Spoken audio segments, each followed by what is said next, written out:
right, let's get into it. All right, ladies and gentlemen. My name is Evan Rafferty. Sitting here with me is Jay Clancy and Dr. Green Thumb himself, Patrick Whistler. We are recording at Charlie's Tavern in the heart of beautiful downtown Grayslake, Illinois. Today we have a very special guest with us, the man with two first names, Mr. John Pauly. How we doing, buddy? I'm doing great. Yeah. Thanks for having me. Thanks for coming on. Today we are sipping on a little Dr. McGillicuddy menthol because that's what John likes to drink, and I got to stay semi-sober. I got a volleyball game later tonight, so Here we go. Shot number one.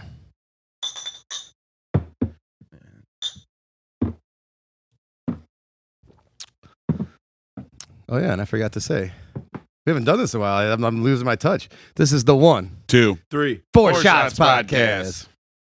Getting forgetful in my old age. Yeah. How's everybody doing today?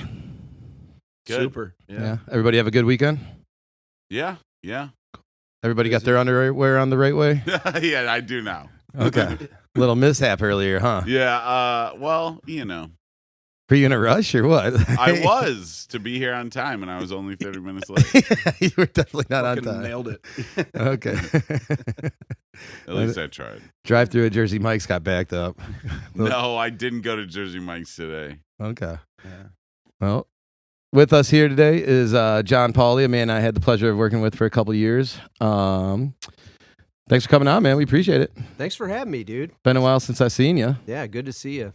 So let's just get right into it now. Let's tell the people, what was your first gig in the service industry?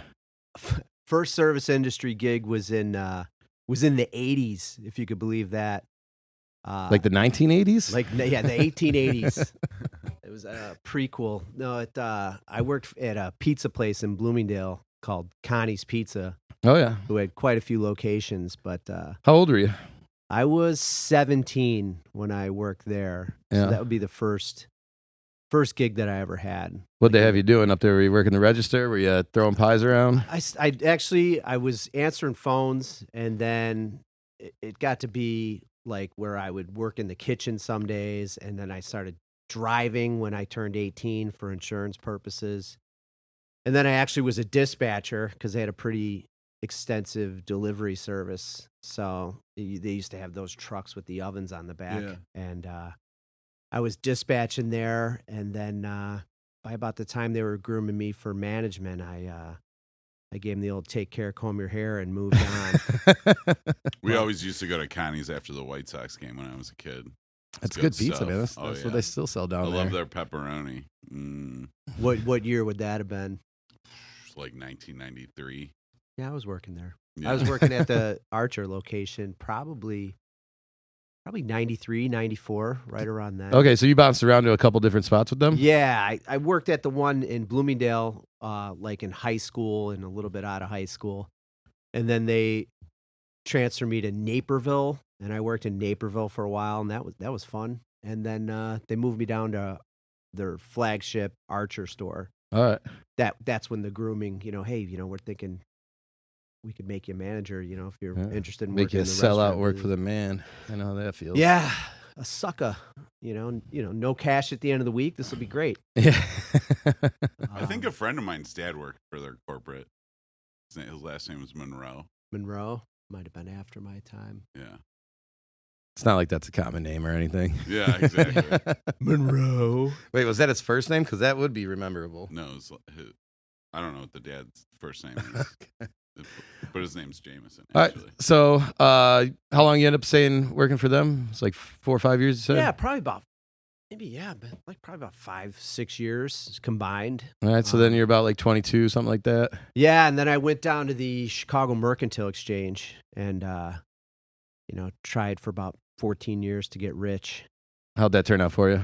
Now I'm independently wealthy, so you tell me. There you go. I had a couple brushes with success and a lot of hard work. Fun place to work, I'll tell you that. 4,000 dudes in a room, like a giant locker room. Yeah. It's kind of fun. And then Is it like Boiler Room where there's all the card No. games and everything like that going on? I guess it'd be like Boiler Room. I think was more like scumbags selling BS stocks, and then this was more like open air market trading, Yeah. screaming and yelling. Something you would see it on Trading Places, the movie, at the end where they're in the pit screaming and yelling. That was every day for a good, probably a little more than a decade. Trading oranges and everything like that. Yeah, well, that was they Pork did. bellies. Yeah, pork bellies were downstairs. I was in interest rate futures upstairs, but they traded bellies, traded agriculture stuff. Nice.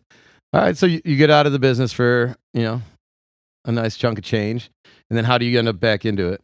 So in 2008, 2009, when there was the big financial turmoil, the actual crisis crash, I was working at a hedge fund, and they kind of let's just say they cut my group out of the hedge fund. And in the after not working for a little while, I was willing to do anything to make money. Well, not anything, but almost anything. And cousin of mine, Almost anything. yeah, almost anything. Almost. That's a good disclaimer. Yeah. Yeah, I got to keep. I'm not saying there's a big list. There's a couple things. Got to keep it semi-clean. But I ended up working at a pub, an Irish pub in Barrington. My cousin's husband was the builder, and he was like, "Hey, if you're looking for work," and I did a little dabbling at his bar in St. Charles. But At your cousin's bar? Or? Yeah, a place called McNally's. That's where I got trained how to bartend. Okay, so was this while you were trading, or? Yeah, this is when I was trading and not making money. Yeah, because it's basically like legalized gambling. Yeah, when you're up, you're down, you're down. Yeah, and it was like a Unless bad you're Bernie year at the Madoff, track. Yeah, like Bernie. Yeah, but it was a bad year at the track, so to speak. So I started to do other things to make money. Yeah, and that was one. And was that just like an Irish pub, or? Yeah, Irish pub. Neighborhood kind of place, a lot of regulars. Yeah. Downtown St. Charles is really nice. Yeah, right on the river there. Yeah, pretty close to the river. And then they changed locations, but and then in 2010 I started diving back into the business, and I planned on going to school, but did you at your cousin's place where you just went in and started bartending, pouring beers and shots? Yeah, I got trained how to pour Guinness. It's an Irish pub. I got trained by a female, Rosie, who, when they were opening that pub in St. Charles in 98, they went on a recon mission to Ireland, what do we want our pub to look like, and this and that. And that's cool. My cousin's husband, they were at this really busy bar, and he walked up and he hey, I need a Guinness, a Smittix, and a vodka soda. And okay, cool. And the bar's completely jam-packed. And the next time he goes up, the bartender's like, Guinness, Smittix, vodka soda? And he's like, yeah, that's right. And before the end of that trip, he's in there. He's like, look, if you want to come help us open this bar, we'll put you up. We'll get you a job. And just a... This is the girl. This is the girl, Rosie. This is Rosie who trained me. So they bring her in from Ireland, really? Yeah, they. That's pretty awesome. Yeah, so they brought her. That was probably 98, and she's still here. She's got a couple of kids, but she trained me in 06, and she's an import. She's top notch. She's your typical. If you want someone to sit and chat with customers, or if you need an octopus pumping and dumping. Let's get Rosie on this podcast. Rosie be good. Yeah. There you go. Okay, so you get trained by Rosie. You said 2010 you kind of get back into it. Is that over in McGonagall's then? Or? Yeah, I went full time in 2010. Planned on maybe I'll go back to school, or maybe I'll try to get back in. You just knew you were commodities. Kind of done with the trading, or? It's tough, man. It's one of those. It's a business where there's no tangibles. It's just your bottom line every day. And then it's not guaranteed money. My brother, he runs a bar, and he used to trade, and he talks about how kind of similar the chaos of being in the pit back. The pit doesn't really exist anymore. It's all online or something like that. You know? There's one left. Yeah, but he used to say being behind the bar on a busy Friday night was similar to being on the pit, getting close to the closing bell and stuff like that. Yeah, I mean, there's definitely similarities where you're gauging a room full of people. You're watching everybody. You're trying. It's a PhD in how to read people, because in the pits you had to find out, you know, who needs to get rid of their trades. Right. And it's an inventory game. Find but, out who's desperate or whatever. Yeah. I mean, you see who's desperate. But, like, it's the same thing. There's a sea of people that all want something. Yeah. And, you know, you're the pretty girl in the room when you're bartending. Nice. So, yeah. I've never felt like the pretty girl in the room when I've bartended. Oh, you should, man. Thanks. You should. I appreciate that. Yeah. All right. So, what type of place is McGonagall's? The Irish pub again? Yeah, Irish pub. It's an old bank building. It wasn't like one of the claims to fame across the street, like Dillinger robbed the bank across the street. Yeah. Barrington's a pretty old community, but it's been around. Yeah. I've been in there. It's a really cool building. Like, Yeah. the floor and everything kind of still seems like the same from back then. And Well, McGonagall's was a Wolf camera before it was McGonagall's. So it was a bank up until like the 50s. yeah. And then it was a string of restaurants. And then when the McGonagall family bought the building, it was a Wolf camera. So it had like drop ceilings and it did not look how it looks, but they did a good job of making it look like an old Right. Irish Well, a lot of pub. time with those drop ceilings, you just rip them out and the real ceiling's there. Yeah, and they found an elevator too, which was pretty cool. I mean, that was like, Found an elevator. yeah, just they fuck. ripped a wall and there's an elevator Yeah. right behind the That's wall. fucking crazy. that's like your place, Light the Lamp, with their ceiling. You know how you got the beams and the rafters, kind of like over at Finn's? That was Yeah. the same thing. They didn't even know those were there. And they just took out the drop ceiling and they're like, Yep. holy shit. Yeah, Finn's is gorgeous. Like Yeah. that Oh ceiling. yeah. Seeing those old pictures when there were cars in there. And it's the same beams and everything like Yeah. that. Yeah, it's pretty cool. Yeah. It's one of the coolest bars around here for sure. Yeah, I didn't realize those beams were up there like the first shift I was there, and I was showing another person how I could blow fire. And like, I blew a big fireball, and this fucking I look up, I'm like, oh, that's all wood up there. Like, Yeah. almost caused a tragedy. But okay, so like, what kind of Irish pub were you at? Was this like all locals? Was it a late night place? They were open till 2 on the weekends Was and there 1 food, during too? the week. Yeah, Yeah, there was cool. good. There's decent food. They had fish and chips, corned beef, cabbage. Yeah. Burgers are great. Wings. The wings are the best wings I've ever had. I'll give Oh, yeah. credit where credit is due. They like flash them on the grill. Nice. I probably gained, realistically, about 40 pounds working there, just Yeah. hammering wings and drinking a few pops It can happen quick like that. mid shift. And, Yeah, no shit. after guys. shift. Telling me about it. yeah, they had the bar on the first floor, and then they had kind of more of like a banquet bar on the second floor. Was that like a private room reserve sort of thing, or No, like when they opened, they opened both of them, and they had a wine bar next door, all under one kitchen, Got which it.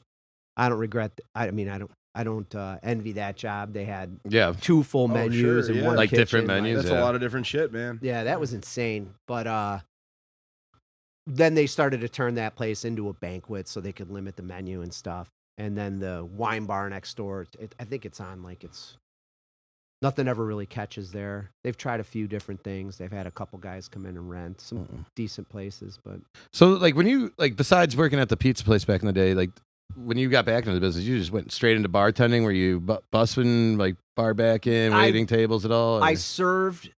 I think when I went back, I served 4 days a week and had 1 bar shift yeah, because they had the guy who they hired to run it.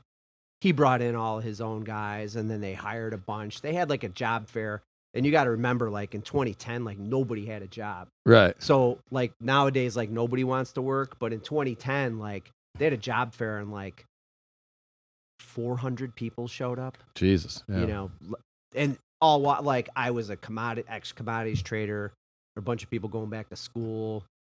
Just, you know, one kid coming out of college couldn't get a job, so Yeah. I mean, people start losing their houses, and any job Yeah. looks good. yeah. But all right. Did you like it more behind the bar than being out on the floor? Was it just money to you either way? No, I think I was pretty good at both, but I liked being behind the bar. Yeah. Because you constantly bounce around to like different people. The only thing I didn't like was there's really nowhere to hide. Oh yeah. You Yeah. get It's trapped not like back I'm there. a hider or anything, but when you serve, you could go around the corner and go, even if it's just for Yeah. like 10 seconds. Cry in the walk-in. Yeah. Yeah. Hiding is a really important part of certain service industry jobs, especially in retail. Like dude, like during like Christmas tree sales and stuff when I worked at the garden center, like you just have to find a place to like hide from people for like 20 minutes. My manager used to talk about her cloak of invisibility. She wished she just had like a Harry Potter, just like slip it on and be invisible for just like 10 minutes, just for a breather, Yeah. Another thing, you don't have to deal with like children when you're behind the bar. Yeah. And I was good with kids, like dealing with them, but at some point, Well, you you've just never worked at a brewery. Yeah. It's all children. It's terrible. I don't know, like even because like when I would like wait tables or whatever while I was bartending and like just having to go get like an orange juice and stuff like that or like an apple juice, I was just like, I don't know. Hey bud, Yeah. tell the nice man what you want. Oh my and the god. kid just looks at you, Yeah. and you're like, "What the fuck? All right, can you order for him? You know Yeah, what the fuck you- your yeah. kid wants. I don't need to be a part of your exercise and trying to get your kid to vocalize things. Like it can't. It Jay, cannot. it takes a village. No, I'm very patient when I'm on the clock, but right now I can be honest. I feel like Takes a village. Jay lives in unincorporated. yeah, dude. I'm off the grid, man. Yeah. Like fuck that. I don't know. Dude, I don't mind like kids and stuff like that. It's just know the time and space that you're at. Yeah. Well, Like if it's a Sunday at noon, all right, whatever. It is what it is. But a Thursday night at 10:30, get them out. Come on. I actually had a family coming on Saturday, like daytime, 1:00, and their kids were like putting clings and like playing on like the big front windows, whatever. And the mom was like, "Can you give me like your window cleaner and like a rag so I can clean that?" And I was like, "That's cool." She's a saint. And just because you asked that, no, I'll do it. Yeah. But if you hadn't, I would have been pissed off. Which Just is the useless. offer. It's useless. Just the offer. But I'm like, I'd rather them be doing that than screeching or just unhappy yelling. Destroying. Yeah. Just breaking food and just dropping on the floor, which is what it seems like they do a lot when you have to clean up after them. But Yeah, that's why they got brooms. yeah, I mean, it's not. Yeah, I understand that it's fixable, but The thing when I see people drop all this food, I'm like, didn't you want that for your mouth? You're just dropping this shit on Buddy, the I floor. feel the Like, aren't same you way. fucking hungry, You get kid? raised. You get a little Don't you floor want that? envy. yeah. Like, what are you doing? It's like 10 French fries down there. I would have ate that piece of lettuce and half of a pickle that's down there. Probably stopping at McDonald's on the way home. Jesus. All right. So how long you end up working at McGonagall's for? I was there for a solid 5 years Yeah. before I went over to Finn's. All right. And that's when you came and joined the Mickey Finn's team. Yeah, so Was there like a specific reason, like something that happened or? there's nothing specific. I think there's a shelf life with any service job Yeah. for the Sure. most part. Well, it's like when like you hear about people that work at the same place for like 20 years. I'm like, dude, like being in the industry for 20 years is insane, but being at one place for 20 years is nuts. That is just not. It gets to be like Groundhog Day, right? I mean, you're making the same drinks, you're doing the same thing, in the How do same you not get place. sick of people, though? It's just like working with certain people, whether it's regulars or management or whatever. Like, you have to fucking love them for you not to like build frustration with them over time. You know what I'm saying? Like, No. I think I so. can definitely work with people without loving them. What year did 100%. you start at Finn's? What was I like 2016 Okay. 15? Yeah, I was at the end of 14. When I started there, like a lot of people had been there for at least 5 to 8 years, Yeah. and there were a couple well over a decade. We still got like I've been there 7 coming up on 8 years, I think. And there's still like 5 or 6 people that have worked there longer than me. Yeah. Like it's crazy. We putting years in. But I mean that place is a staple. It's been there. It's It gets good business all the time, it feels like. I was just there, what was it, Thursday I was there? the owner was a wise man. He once told a person, this place was here before me. It's gonna be here after me. We're just Yeah. a little mark in the notch on it. Yeah, that's a healthy way to look at it, I feel like, Yeah. But so yeah, you end up at Finn's, what, like 2014 you said? Yeah, end of 14. For those of you that don't know, that's Mickey Finn's Brewery, Yeah, and downtown Libertyville. That was Come say right what's after up. they switched Half price locations. pizza on Sunday. Wait, they still have that? Yeah. Oh god, that Sunday shift. And every now and again you might get a pie cut. Yeah. Jeez. Oh, he hated that. He was so upset. Yeah, what end on. of 14. Yeah, no direct incident, but it was just time for a change. Sure. And it was right after they moved over. They moved over earlier in the year from their old location to their new location, and they were doing savage business. And they got that huge, what does it seat, like 33 people, and it's super long. The bar? Yeah, I mean it's like about 34 or 5, something like that. Yeah, and I was playing hockey in Lake Forest on Sunday nights, and then popping in Finn's to see the Irishman. And Oh, that's right. That's how you got. I was just about to ask you how you got over there. Yeah, I mean, so- should we give him a shout out? I don't think he's going to care, will he? I don't think he will. We'll give a shout out to Declan Walsh over at Mystic Rogue. Yeah, definitely. That's another Rogue- guy we should probably get on here. I didn't even Dude, think. I've never even thought about that. He's a 4-part episode, man. He's Yeah. so I don't know. In the late '90s, like they opened up McNally's, and that was opened by like an Irish guy. But like there was a surge of Irish pubs in the late '90s. There was like actual business model, Yeah. and they opened up the Curragh in Schaumburg. You know, that was opened by a Greek guy, which The Greek guy opened an Irish yeah, he's restaurant. more than welcome to do it. Sounds I mean, about right. I could open up. a Can't do that Irish these restaurant. days. That's cultural appropriation. Yeah, but he went over to Ireland and brought some people over too, and one of Yeah. them's Declan. And then Oh, that's how Declan got over here? yeah, and then another guy, shout out to Damien Dunn. He was the guy who McGonagall hired to open McGonagall's. So he hired a bunch of his old Curragh buddies, and Declan was one of them. Oh, very And nice. Declan hit the bricks a couple years before me because he lived in Libertyville. And then when I was popping in to see him after playing hockey, one day I was in there on a Sunday and it was mobbed. And I was just like, hey, man, you guys want help? And he's like, yeah, let me talk to a couple people. And That's not how he They- speaks. yeah, well, you fuck. Yeah. You got a picture of like Brad Pitt from Snatch. That's Yeah, that's yeah. kinda Declan. If Brad Pitt, you got a picture across between Brad Pitt from Snatch and Christian Bale and The Machinist. 'Cause Declan weighs about 120 pounds with his wallet. Oh shit. But Declan to be a 4-part episode. He's got the gift of gab.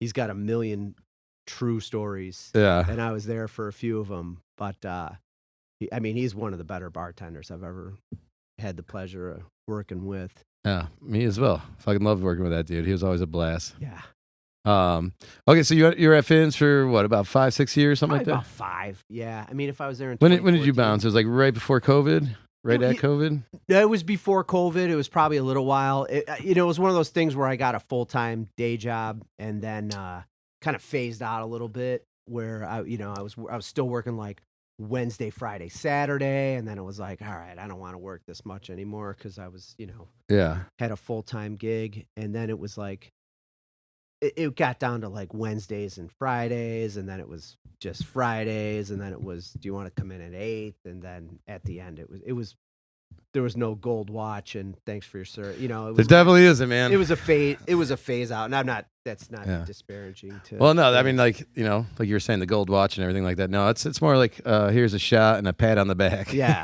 And I got hope like, you save some money. yeah, and I've popped in there, and every time I do, like, you get treated like a celebrity. It's it's pretty cool. Oh well, yeah. I mean, you were definitely one of the best bartenders I've ever worked with. Like to be able to go on. Yeah, let me just schmooze you a little bit.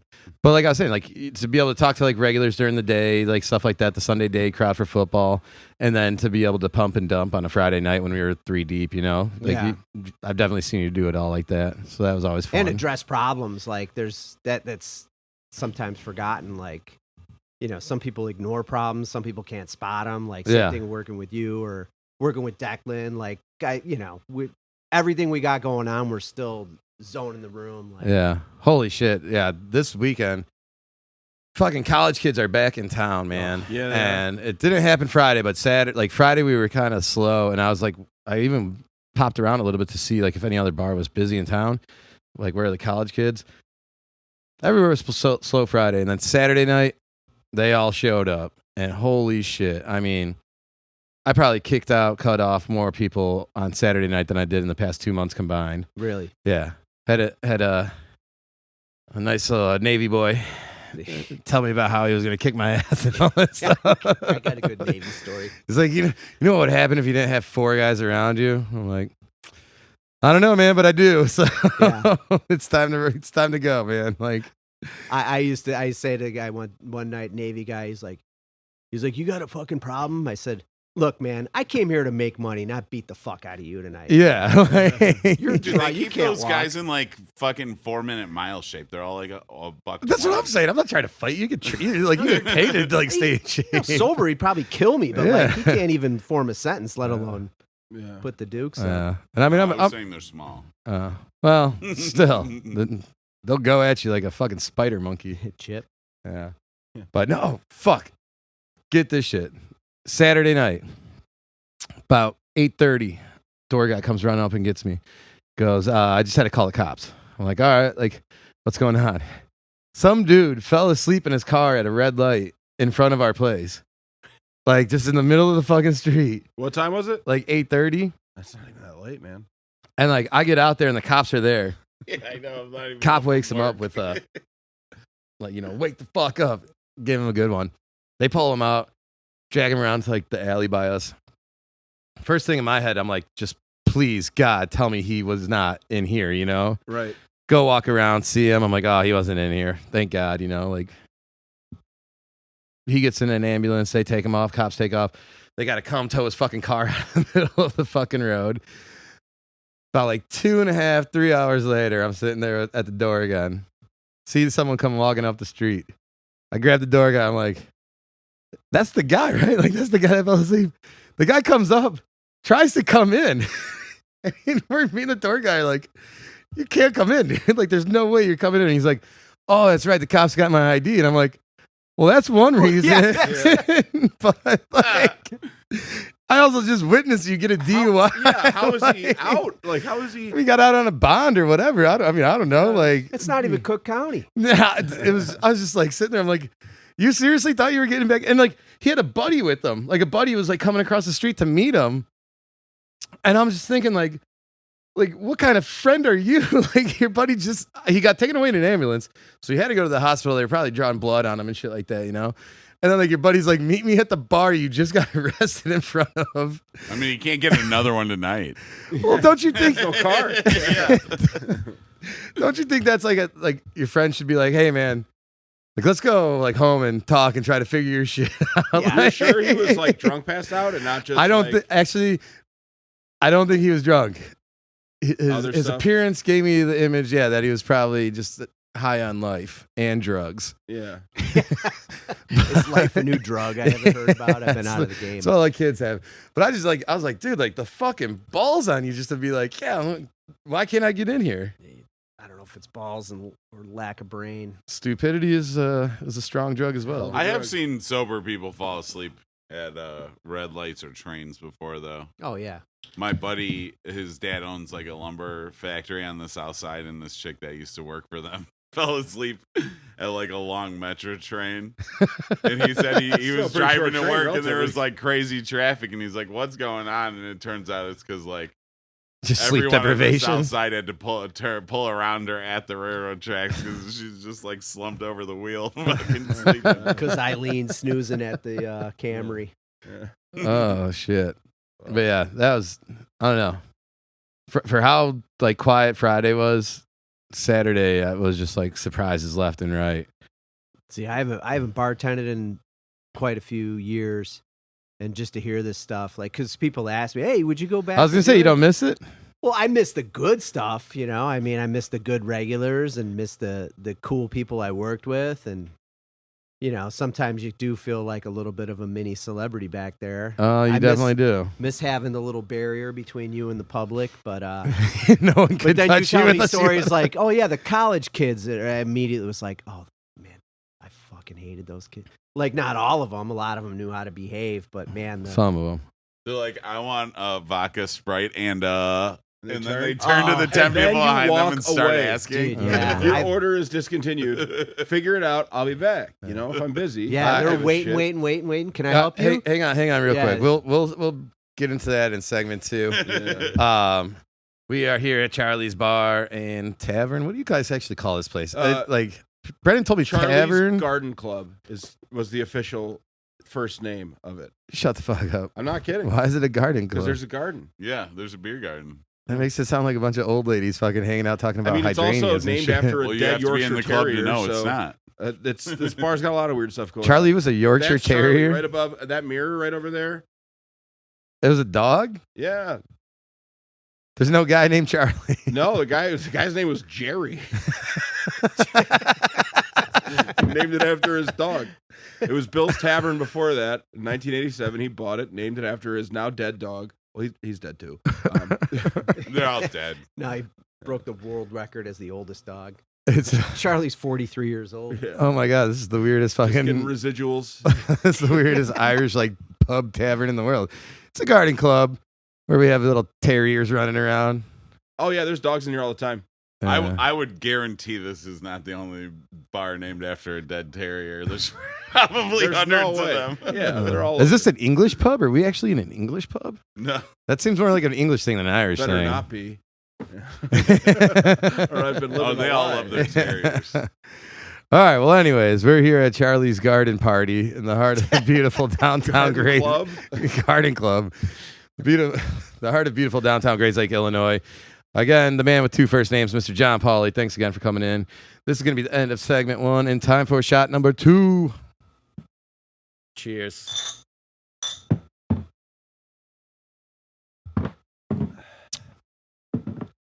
I like how we're just like, sure, we'll take twice as many shots and it'll be fine.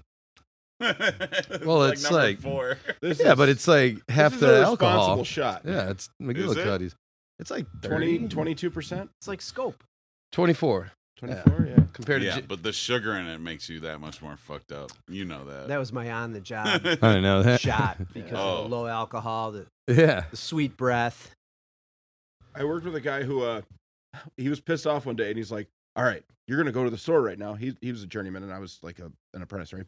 You're gonna go to the store. You're gonna get 2 of the biggest Coors Lights you can, right? The excuse is that I need batteries, so get batteries too, and get me a bag of Funyuns. It's got to be Funyuns. I was like, why? Well, he goes out and he chugs both of those beers, eats the Funyuns, comes back in. I'm like, dude, you stink like Funyuns. He's like, no shit. Yeah, that's a, Of course I do. That's what the Funyuns are for. Yeah. I heard someone tell someone that their breath smelled like butthole and Funyuns. Oh, God. They must have been eating Indian food. Oh, God. Or Butthole and Funyuns. Yeah. pee break. Hold on, I'll get into that.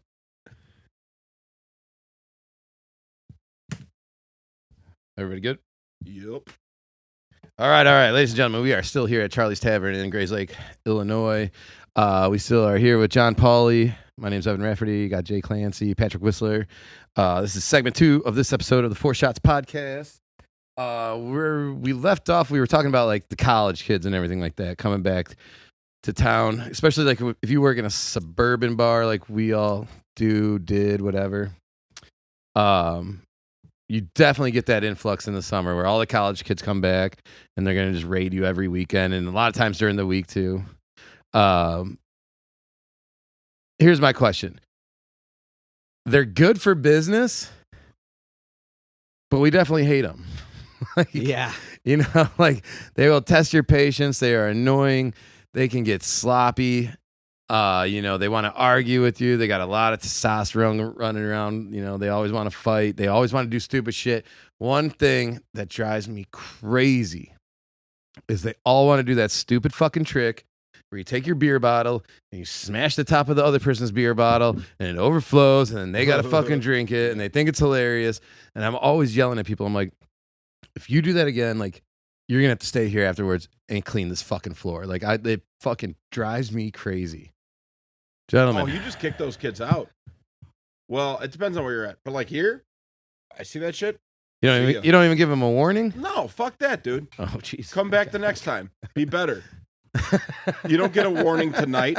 You're not going to be better tonight. You're already being an asshole tonight. You've entered asshole Jay, mode. part of this like podcast and us as bartenders and service industry employees, it's our job to educate the customer. Sometimes on how, the like, education is get the fuck out. Oh, you got to give them a second chance. Yeah, they get a second chance tomorrow. Oh, okay. I'm not banning them. Just if you do dumb shit, you get kicked out of the bar. You don't And put that's up a with good that thing to shit? learn. No, dude. They usually do shit that makes me like, I don't want to coin a new term, but like I recard them. I Yeah. guess Oh, you- yeah. You could call them Yeah. recards, I guess. Yeah. But like Mark the time. I'll allow it. Mark the time. they'll come up and be like, yeah, I'll just take a beer. It's like, show me your ID. I Yeah. showed it to that guy. Yeah. Yeah, but that was such a Yeah. stupid fucking thing to say. Yep. I need to see Yeah. your ID again. That's part of the education process, man. And like, I was an asshole when I was at bars when I was 21. Of course I was. Yeah. I was a 21-year-old, and I wish somebody had directed. It's like one of those questions where they're like, do you guys have like vodka tonics here? Oh, when they order shit that they're It's like everybody has a vodka tonic. Just say Yeah. no and fuck with them. yeah.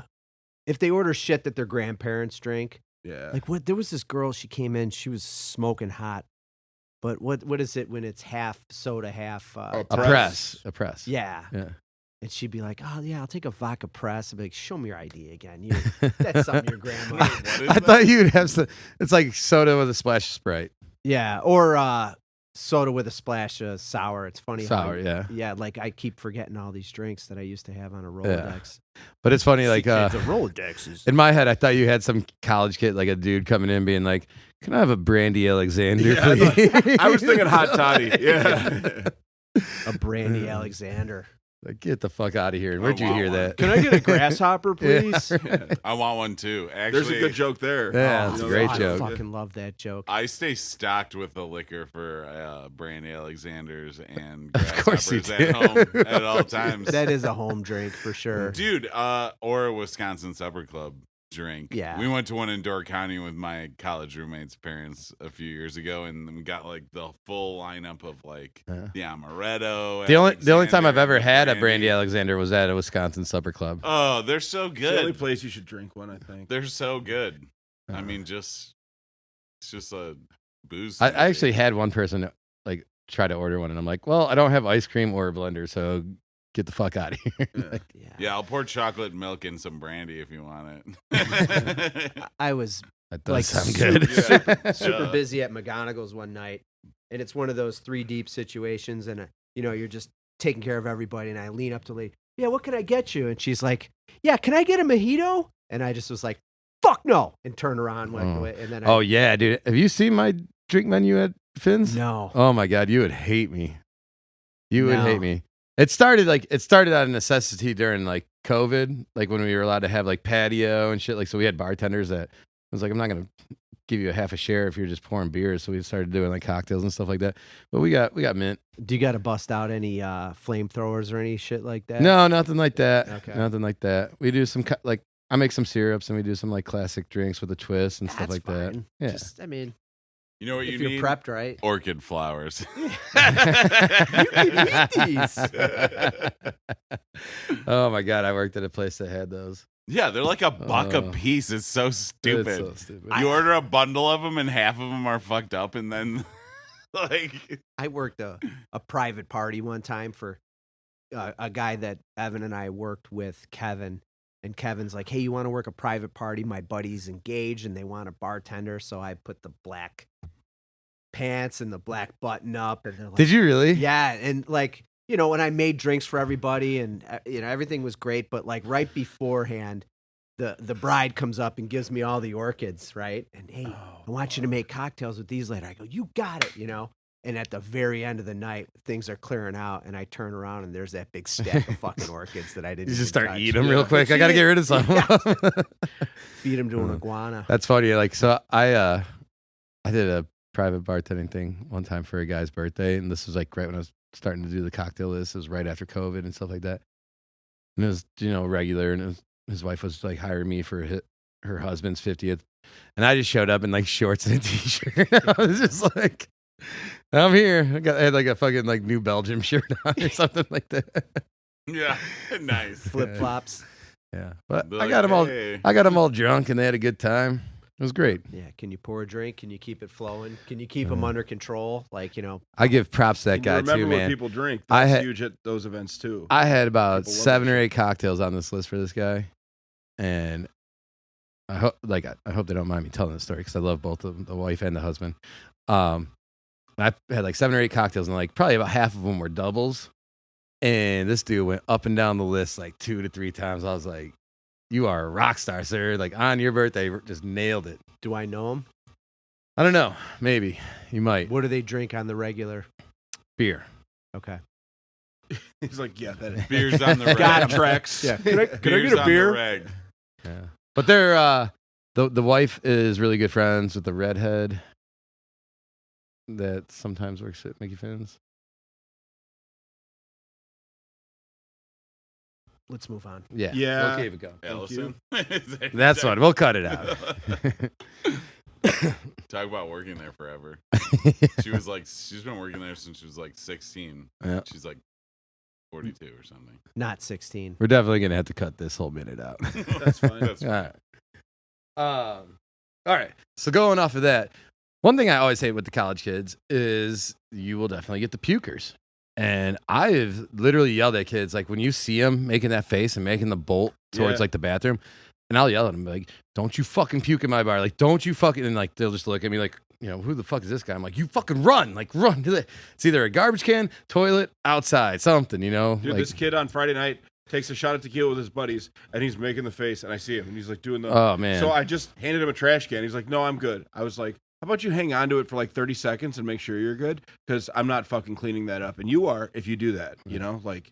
Have you guys ever thrown up like in a bar, like just like on like a bar top or anything? I have No. friends who have this problem. We'd be like sitting around a campfire or something, and we're all just like drinking beers, doing whatever drugs, getting weird, and they just be like, blah blah blah blah blah, blah, and then just like like they didn't know it was coming. Don't you get like a 10-minute warning? It's like a fucking No. countdown. It's like first you feel like shit, then your mouth starts watering, then you get like It you happens know, to like me if I smoke weed and drink beer. If I have the combination wrong, Like if I don't it'll do just it hit you and you do it like at No, a table you somewhere. might have 10 minutes warning, but you don't Oh, want to. yeah. You don't want to admit it. You don't want to tell anybody see, around no, you. you need You're to like, admit it, man. Oh, yeah. See, I got you're this. lying I to can conquer yourself. this. I can conquer this. I can do this. It's gonna be fine. Because 9 times out of 10, it is fine. But the 1 time out of 10, it's not fine. John Right? Paul, you ever puked in like a bar, like on a bar? It's called one of two things. It's called puke and rally. Yeah. Or recharge the batteries. Exactly. Now You find a safe Yeah. spot. Get to the bathroom. Yeah, I agree. I feel with like that. once your mouth starts watering, you just have gotta to go know. Put You your just gotta face know. in front of the toilet. You just time. I'm going through the history of my life, and I don't know if I've puked and rallied, but I've puked on a Metro train car before. Yeah. And, just ruined the commute of fucking 30 No, other it was- Was it people. the quiet car? No, so I'll tell this. This one isn't too. It's pretty funny. This goes back to my Merc days, and I was still living in the suburbs, working in the city. So Yeah. we're going back like 26, 27 years, and it was one of those after work functions where it's all the dudes. It's none of the rich guys throwing down their cards so you could all drink.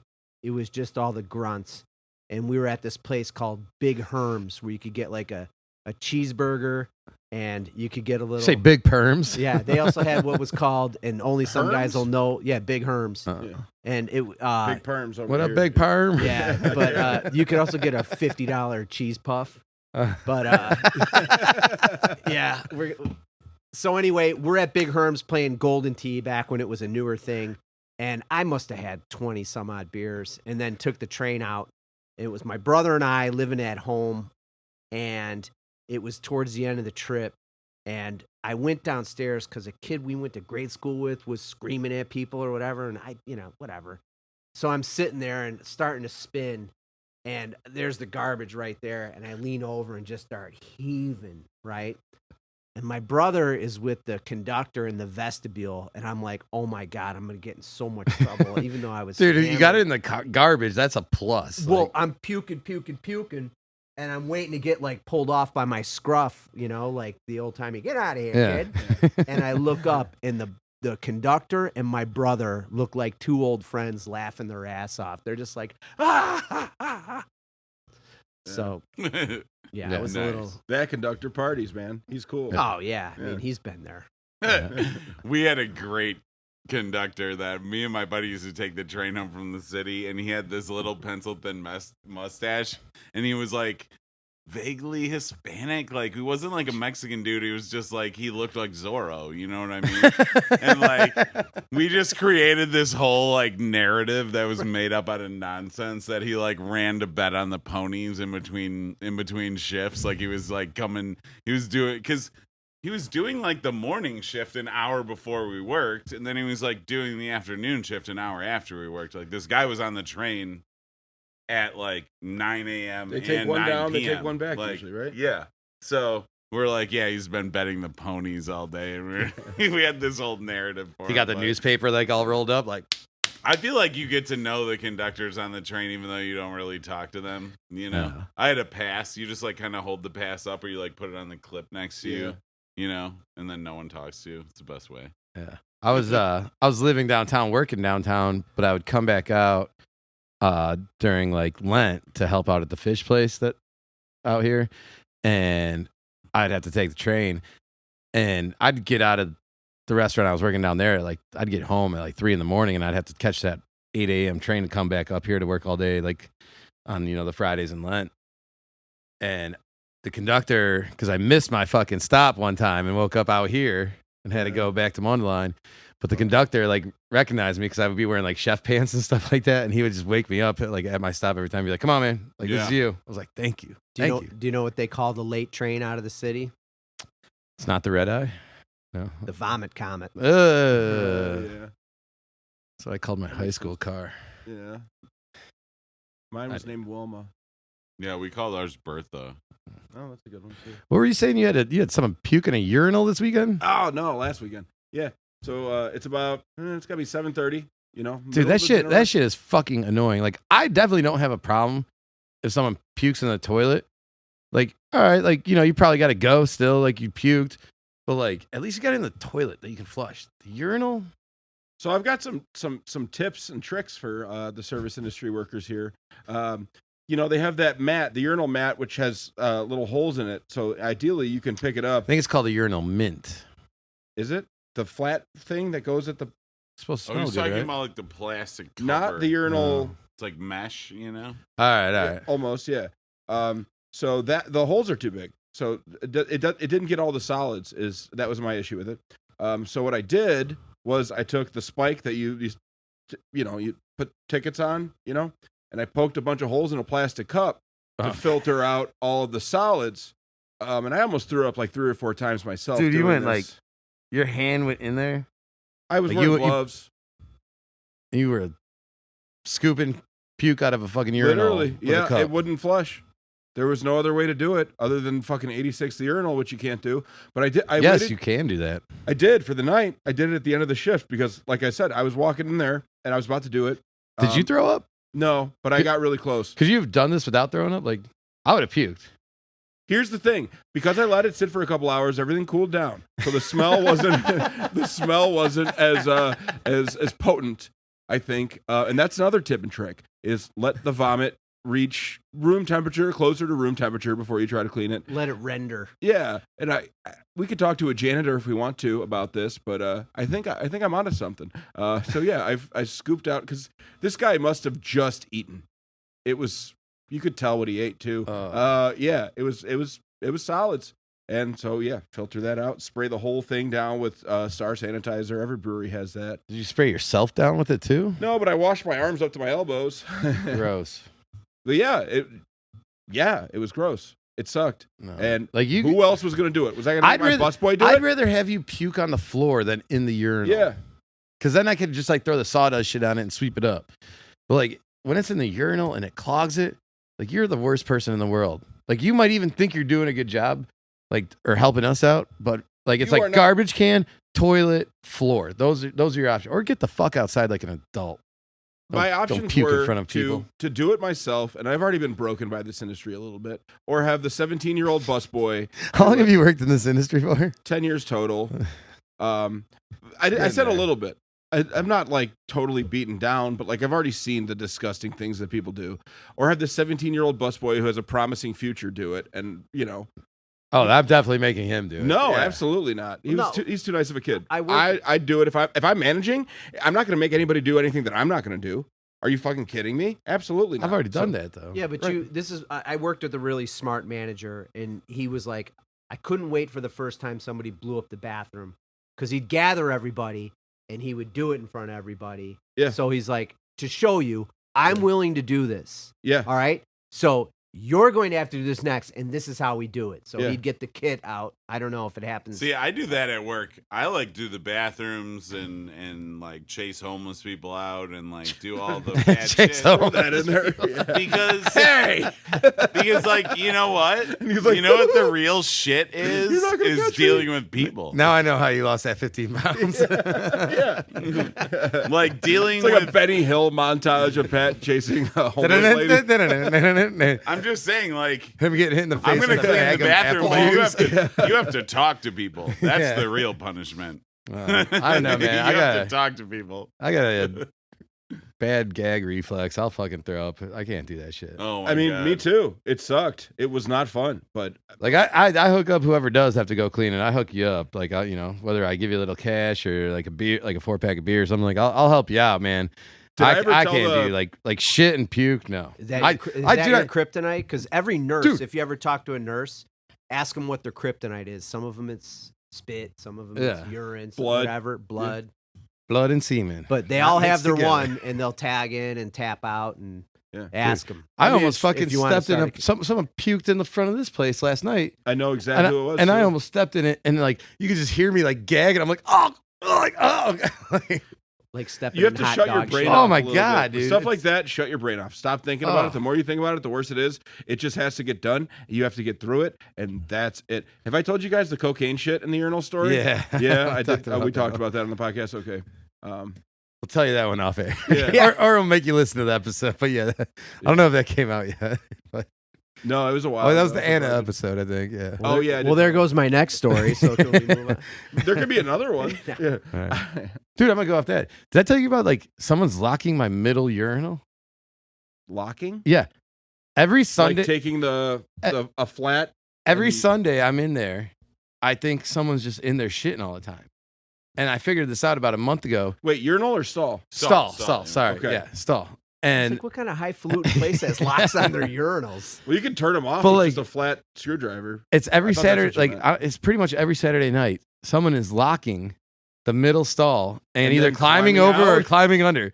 Because I swear to God, like every Sunday I'm in there, I'm like, man, someone's been shitting in that middle stall for like all day. And then like I'll drop down, I'm like, it's locked, and I have to like get on the toilet on the other one and get the broomstick and unlock it and Just stuff get like that. See, a I wire coat suspect hanger. this is staff because I don't know if you guys have ever worked like public events, but the first thing you always do at a beer festival is go like draw out of order on a big sign and slap it on a urinal on the end. And So that then only lock you- the fucking door, and then just you and the people in like the VIP? fucking cruise. Yeah, it's the VIP shitter then. So I think that's what's going on. I think someone who works at Finn's is like locking up the shitter for like kitchen dudes only to use during the day. But how And do they're they opening how do with- they open it? You open it with A a coat nickel hanger. from the back. You just crawl open, under. No, the back of the lock opens with a nickel. You just put a nickel in it and open it and walk in, and then when Depending you're on done, the you lock, just right? slide under the door. We might have to edit that part out. Otherwise, there's going to be a string of just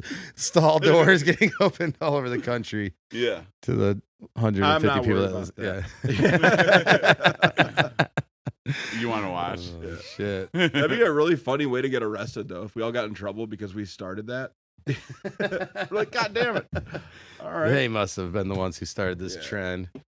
All right. Well, John, there was one thing I really wanted to talk to you about. Like, so you used to go down to Florida and bartend down there. Like, your buddy had a bar or something like that, right? Yeah, my friend down there, I met him probably like 2010.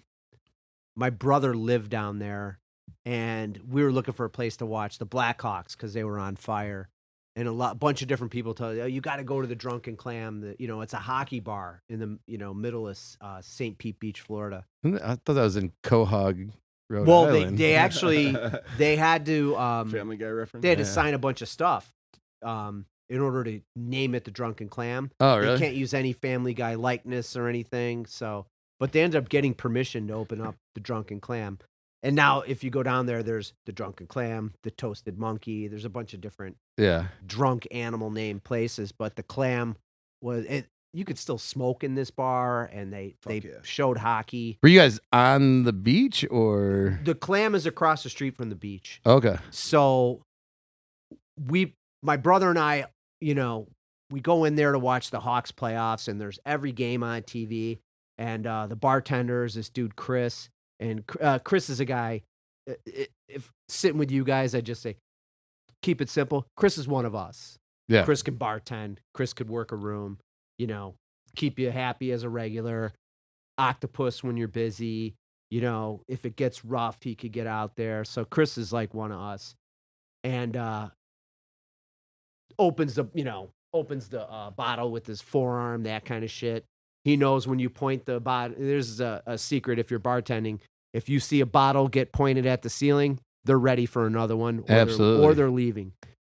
So anytime my beer had like an eighth left, Chris is opening me a new beer. You guys play hockey, I play hockey, blah, blah, blah. So we fast forward about 5 years. I've been friends with Chris. I go see him every time I'm down there, and he opens up his own bar on the beach. And I went there when the Hawks were playing Tampa. I won the Super Bowl pool that year. I remember that. Yeah. I won like $2,500, and then It got a lot bigger. Yeah, I was Yeah, gonna but- say those dudes are winning Yeah. like 10 G's now. Dude, he won that fucking goes back to dishwasher, dude. 16 grand. that Fuck goes yeah. back to the Merc. The Oh Merc my had God. a 1,000 a square Super Bowl pool, Yeah. like winner take all. Yeah, 100 grand. Yeah, 100 G's. Jeez. They might have Oh had my 5,000 either way. So Chris opens his own bar during the Hawks Stanley Cup run with Tampa. And I was working at Finn's, and I'd had enough of people during hockey. I just said, I'm leaving, and I'm not coming back till the Stanley Cup's over. So I went down because I'm a huge Hawk fan. Like Yeah. that. So if I'm going on, you could kick me. But Dude, 2010, my first Hawk Stanley Cup. 2013, I worked during the Stanley Cup at McGonn's in Barrington, and there was a power outage. So a bunch of fucking assholes walk in the bar that I never seen before. They order one drink, and they watch the game. So I got a bar full of people not drinking, and during that amazing 17 seconds where, they score 2 on Boston to Yeah. yeah. win game 6 and not game 7, I said, I'm never working a final game again because that's my sport. Like, I'm Yeah. a hockey player. I still play. I love hockey. Was it Dave Boland and those two goals? Who scored them? Boland and Kane, right? I Kane scored the one I- in Boston where everyone was like, "Oh, what's going on?" No, That but was- the 2 and that was 17. Philly. One of them was Dave Boland. I thought it was Taze and Bolin. I'll go. I brag about what a fan I am, but it's the stats. I- I That's got. an honestly obscure can't- yeah. thing, dude. That No, doesn't I make mean, you it- not a fan. It was, It's it was 10 years ago, too, if you Yeah. think about it. So I'm never working a Stanley Cup final again. And actually, Chris and I, so that Super Bowl, we closed. Chris was working at the bar that he eventually bought.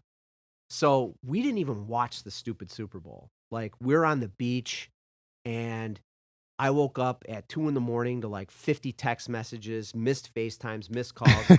You won the fucking pool, right? Nice. So I'm like, oh, this is great. So this is early February. And I Yeah. say to Chris, I'm like, who do you got in the cup? Because Chris is such a fan. And he's like, I got to tell you, man, I think Chicago and Tampa. And he's a Detroit kid, huge Red Wings fan, but just a hockey goof. I'm like, well, bud, if it's Tampa and the Hawks, I'm coming back. So the minute Tampa, I think Tampa and the Hawks, they might have both closed out of game 7 to go to the cup. The minute the other, like whoever closed that out, I just called him, no text. He answers the phone. He's like, I told you, motherfucker. I told you it was Tampa Hawks. I said, you got room on the couch? He said, yes, I do. I went in, talked to Sean at Finn's. I'm like, dude, I'm leaving, and I'll be back when this is over. And I hopped in the car. Take the next like 2-3 weeks off. Yeah, I took 2 weeks off. I had all that scratch from the Super Bowl victory, and helped Chris open his bar. We went to the beverage depot and got rails and Yeah. You know, what would you do? He's picking my brain. There wasn't much to pick, but because I don't have much of a brain, but you know, like, is there anything you're seeing? Where would you put the bar? You want people to watch the sunset, yada yada. So this place is in St. How Pete big of a Beach. place was it? It's probably got about 8 seats across the bar and then some high tops. Yeah. And it's basically like, kind of small, yeah. yeah, it's small. It's a tiki bar. Yeah. And it's a tiki Good bar. outdoor seating, or Yeah, absolutely. It's on the beach. yeah. And this is audio only, right? So no, Yeah. I'm not gonna bust the photos out, but like St. Pete Beach, Florida has the best sunsets. Like, So in you the- can sit at those high tops and just watch everything. Watch this- from the bar. Could yeah, you be and like never look mind. straight- I mean, I always was like, there like no wall facing the beach? Like, oh it was God, just no! open? Everything's open air. Yeah. Okay. So he's changed the configuration a few times, but it's in the back of a boutique hotel called the Plaza Beach. Old school St. Pete, like a lot of corporations are buying down there, so they're still doing pretty well, the Plaza Beach. But when I came back after this trip, I was like, you know, this is kind of weird. What do you mean it's weird? I'm like, well, I was used to bartending where all the customers were in their underwear. You know, it's like everybody's on the beach, and it's a lot of transient business. Like people come up, buy one, and they're on their way. But yeah, Were they allowed to like just walk up and down the beach with the drink? You're not supposed to, But fuck like, it. it's kind of it's like It's on you at a certain point, right? It's on the guest. If they want to take it and leave, yeah. I mean, I You're not just gonna sold them chase the them beer. down. You're just and, about- In a plastic cup, coincidentally. Yeah, you're Yeah. just behind. Right. Stop. Wait. No, don't. Yeah. Yeah, don't, oh, no. jeez, another one. Bring the cup back. but it's kind of that thing where like if you're not a jerk about it, you're gonna be fine. Yeah. Don't do You anything know? fucking stupid. Yeah. You want to drag a cooler, get white girl wasted, and Yeah. do Sounds some great. Dumb, You'll still be fine. yeah, you'll still be kind of fine. But yeah, I mean, just it's paradise when you're at a tiki bar. Everybody's vibing. They're there to have fun. Whereas like, when the college kids come back, they're there to get wasted. Yeah. They'll have a little reunion or whatever, but they're there to get Let's get you know. fucked up. yeah. It's the same thing with working banquets. I don't know if you've talked about that on here, but like We actually haven't really. Yeah, I forgot that you did that. it's everybody's there to celebrate when you're at a banquet, even a funeral or whatever. Yeah. Like, and same thing when you're at a beach. Like, that's people there. They're there to spend their money. They're there to treat themselves. Yeah. It's a really good vibe on a beach bar. It's not corporate. And I know, like you were saying, like you don't really miss it or whatnot, or you miss certain aspects of it. Like you don't ever think about getting back into it right now, do you? I mean, Do you ever think about like having that beach bar vibe, like as like a retirement or something like later for on? sure. I mean, definitely that. Yeah. Because it's beautiful. It's like I was sitting there making really good money, and people were spending more than that just to sit and with me. Yeah. And I'm sitting there. Would you get full of like dough. slammed, like, or was it just very chill? You get like- busy. yeah. No, you get busy. He basically had glorified like Slurpee machines. Oh yeah. Yeah. So like, and Hurricanes Florida's and all that stupid different. shit. well, pina colada, margarita, Yeah. Yep. strawberry daiquiri. Daiquiris. Yeah. Yeah. But they had their liquor licenses are different down there. Like you either got to pay big bucks if you want full booze, or you can have a wine and beer. Yeah. And they it's were- pretty similar around here. Yeah. So, Yeah. but like I'm talking like 6 figures for a liquor license shit, if you got yeah. full booze, and like $1,500 a year if you're wine and Yeah. beer. And then I don't know if you guys know those wine-based cocktails, like wine-based vodka. And I think it's like probably that McGillicuddy's like 20% or whatever. Yeah, I mean, like I know people used to do what's the sake? Like I knew a place that only had a wine and beer license, but they would use sake to make like Bloody Marys and shit for their brunch and stuff like that. Yeah. Makes sense. Yeah, and that's kind of the same thing. So people come up like, hey, can I get a Tito's and da-da-da? And then you'd have to go into the whole spiel. We don't. We don't have Tito's, but what I do have. Right. But It yeah, sucks. yeah, what I have is a wine-based, because you got to tell them that because of the sulfites or whatever. Yeah. But you got beer, you got White Claws, you got, wine. You got enough for someone to, if you want, and the prices are ridiculous. Like, there's a Lowe's hotel down the street where if you get a round of drinks, you're talking 4 drinks, $40, $50. Yeah. he's not gouging you down there. Right. So. I went to a bar in South Beach, and 4 drinks was $85 I'm sure, yeah. in like 2010. And one of them was water, right? Dude, they were all like singles. Go to a Cubs with, like, go to a lemon. Cubs game and order 4 beers right now. Yeah, See how I much guess. they fucking cost, dude. $60 to watch a Yeah. shitty team fucking play. God damn, I hate the Cubs right now. But anyway, I always hate the Cubs. The Sox yeah, you're a scene isn't Sox any fan. Better, I hate the really. Cubs as a Cubs fan, and that's a different hate. It's a different thing. At least you guys are supposed to be bad. We weren't supposed to be bad. Yeah, exactly. The Sox were supposed to look good, and they have good players, and they even have pitchers See, putting up good performances. I don't and think we still have good losing. players anymore. Tony La Russa, the Tony La Russa 2-3 experiment years fucked ago. everything up for you guys, and Rick Hahn is going to die on that hill that was a good decision. It's a Jerry Reinsdorf decision, but you There guys was are flashes fucked now. of brilliance. We looked like we were going to 2 or 3 years ago, win a I thought playoff we had game. players, and then everyone just was like, "I'm not going to be that good anymore." Yeah. You guys are fucked. I was around for the I first. got Tony La $100 Russa says the Cubs incident. win a World Series again before the White Sox do.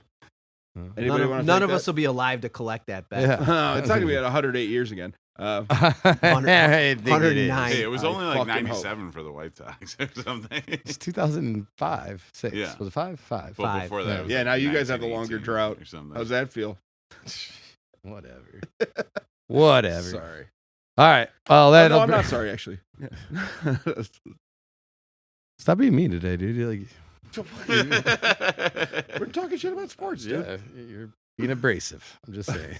I didn't realize that this was a safe space. I'm sorry Starting to feel triggered. for being abrasive. How many times do you think there's been puke in a trough at a Wrigley Field?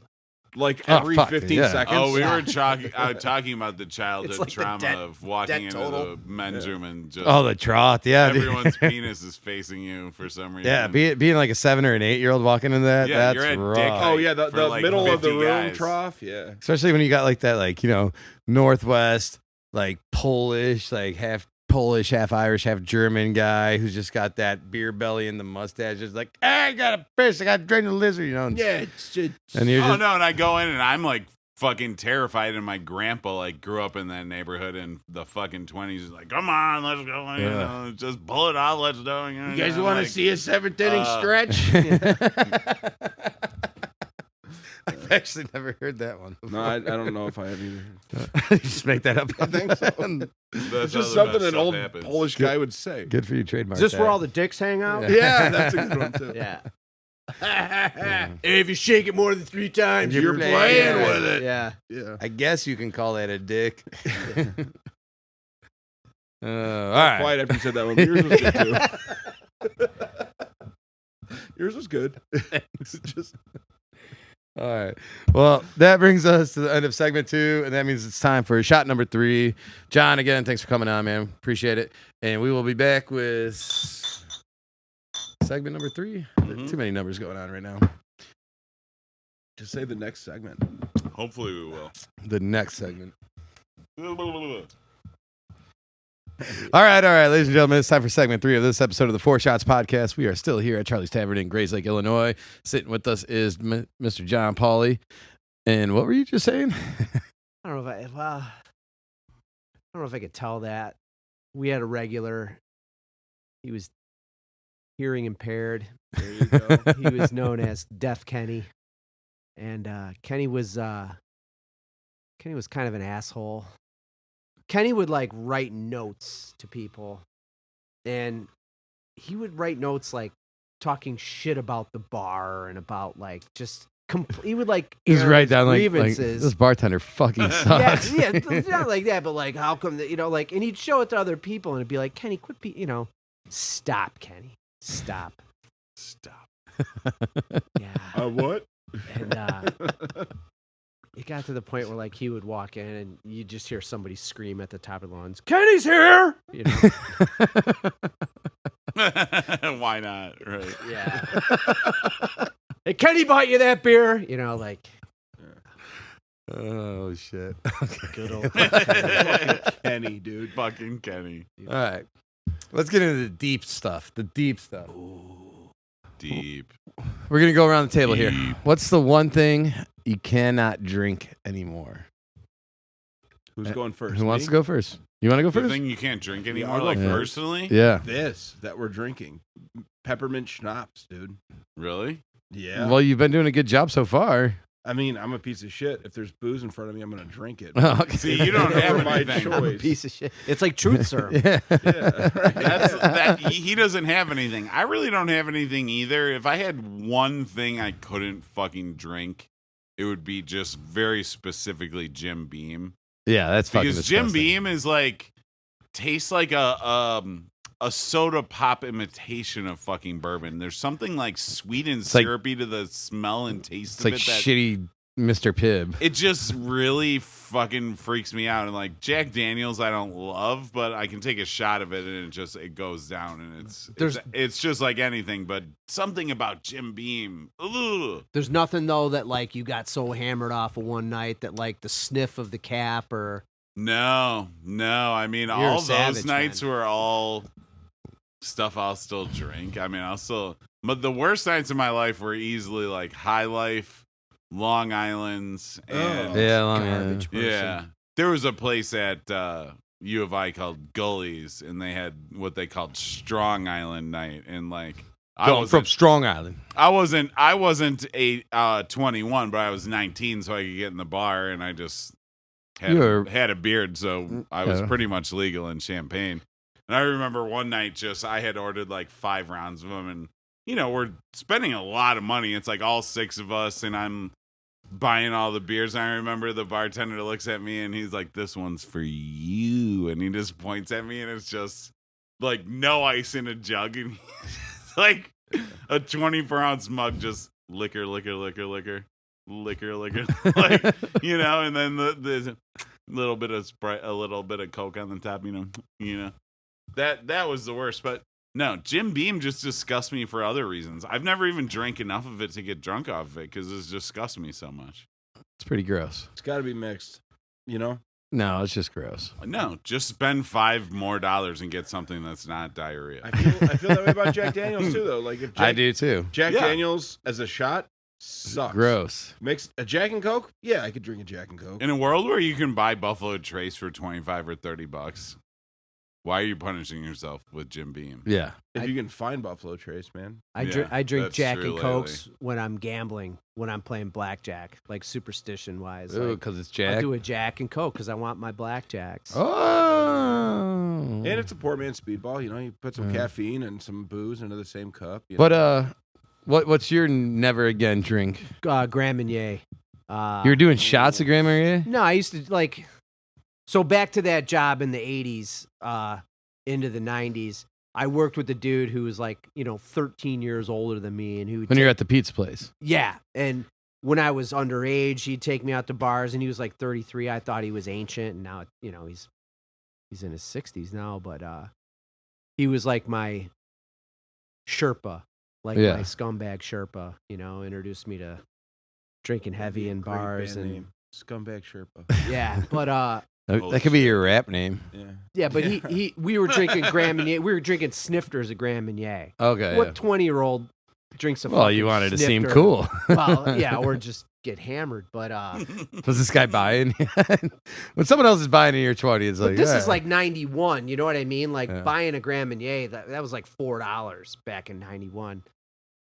$2 beers, that kind of shit. But I just remember on my hands and knees, and like I could still visualize, like where there's bushes, there's like those lava rocks, hands in the lava rocks, knees in the lava rocks, puking that shit out of your nose in the bushes.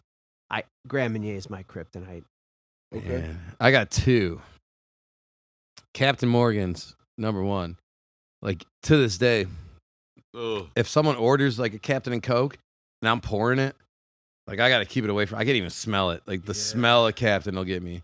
I had a buddy whose birthday we did a shot for every year he was alive for, and it just did not end up well. The most top tier degenerates of all my high school friends who like went on to become like serious addicts and stuff. Like by the time we were 16 or 17, they were just like popping the pour cap off of fucking Captain Morgan and like drinking a whole handle on a fucking Friday or Saturday. Like, that stuff is brutally disgusting. Cannot even smell it.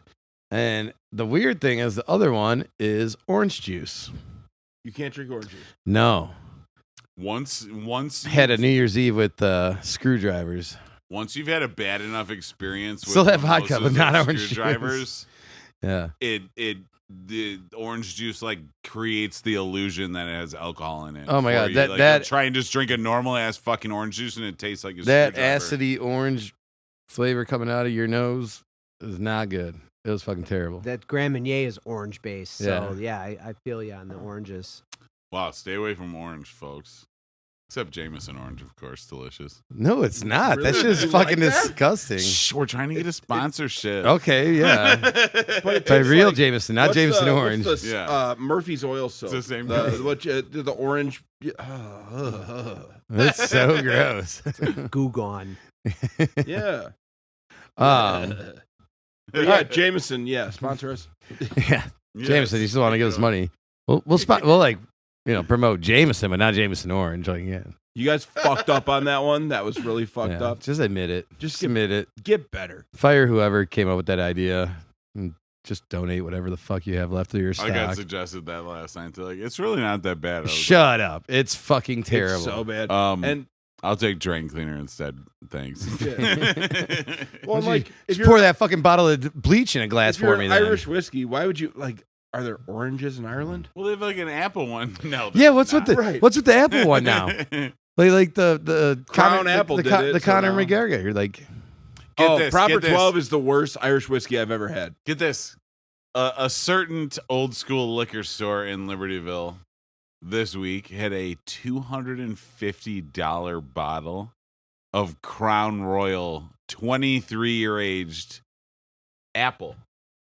23-year aged. 23-year aged apple for $250 for Canadian 700 whiskey sucks in the first fucking place. No, it doesn't. The Canadian Yes, it whiskey is pretty does. good. I like. Canadian I like. you whiskey kidding me? is I like- not- I it like doesn't Crown, I fit like into the Seagram's. pantheon of normal age state. Bourbon is good. Rye is good. Canadian whiskey is I don't know. bland. There's some pretty shitty bourbon Canadian out there whiskey too. doesn't Well, yeah. have rules Jim that Beam, we make talked it about that. consistent enough to say if it sucks or not. Let's That's get the thing about unsponsored. bourbon. Is that It's a like, thing?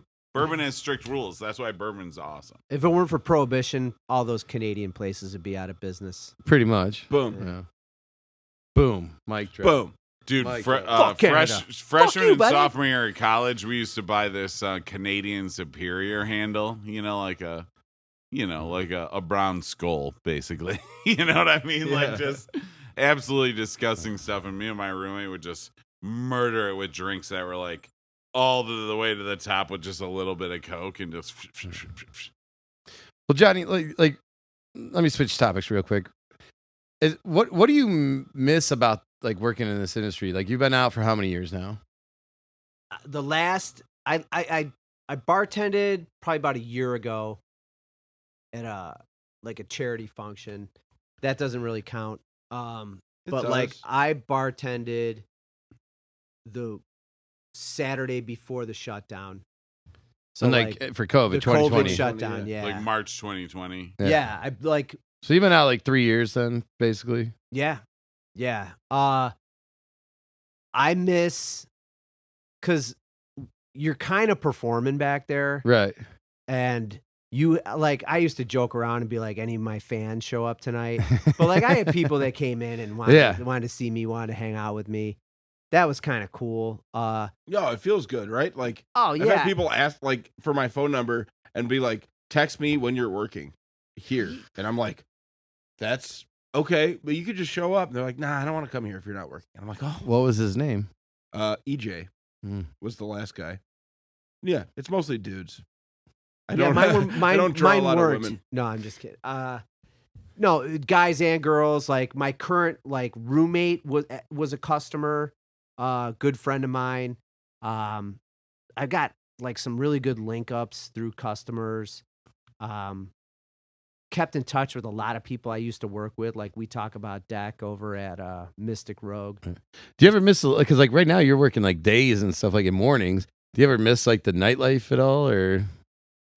I mean, you kind of grow out of it, or I'm getting old, dude. Like, I don't miss, like, we were talking about shower beers earlier off the mic. that's right, yeah. And it, like, something clicked in my head. It's like, when you, like, working in the industry is great. It's fun. You have a lot of fun. Like, you are, like, we talked about this earlier, like, you're partying with people. They're out to celebrate. They're out to have fun. But like you could almost live your life kind of like you're on vacation a little bit, like waking up late. Mondays, like when you're true industry, you typically have Mondays and Tuesdays off. And that is why we are here. Yeah. But like you going shopping on a Monday afternoon, there's nothing like it. Like, oh yeah, taking care of business on Mondays and Tuesdays, there's nothing. No like lines it. anywhere. But like when you got to go to a wedding, never mind what it's gonna cost you. You got to take a night off of work. If you got to go to like a party or a function on a Friday or Saturday night, like that's your heart and soul. I mean, I miss like the buzz. I miss being busy. Yeah, because trading was like that, and working down at the exchange was like that. That like when I first started at Finn's, it's when they moved over, and it was wall to wall every night. Like right before you open that door, I mean, it was kind of like it was almost like a. Do you ever think you'll get back into it at all? Like, I don't know, man. I don't know. Because you kind of have summers off right now, like with your job, and like, do you think like I would probably do it? You know, like definitely guest spots. I jokingly, like a guy we worked with, Patrick, he texted me a little while ago, "Hey, let's go do a guest spot." And I was like, I would rather drink Drano or something like that. But that was BS. Like, that's not true at all. I would totally go do guest spot or like a couple spots here and there. You free like, Sunday mornings? Dabble in it. No, Sundays suck. Saturday is probably my favorite shift. Saturday day is probably my favorite shift behind a bar, because you're dealing with people that aren't out to get wasted. You're dealing with like a lot of couples that are out for the day. More civilized booze hounds are on a Saturday day shift. Sundays are kind of rough. Sundays I used to call the Star Wars bar day, because it was just like you'd walk in and it'd be like the hammerhead dude in one corner, and you get the crazies on a Sunday. Oh my God. Oh, like the cantina? Me. Like me.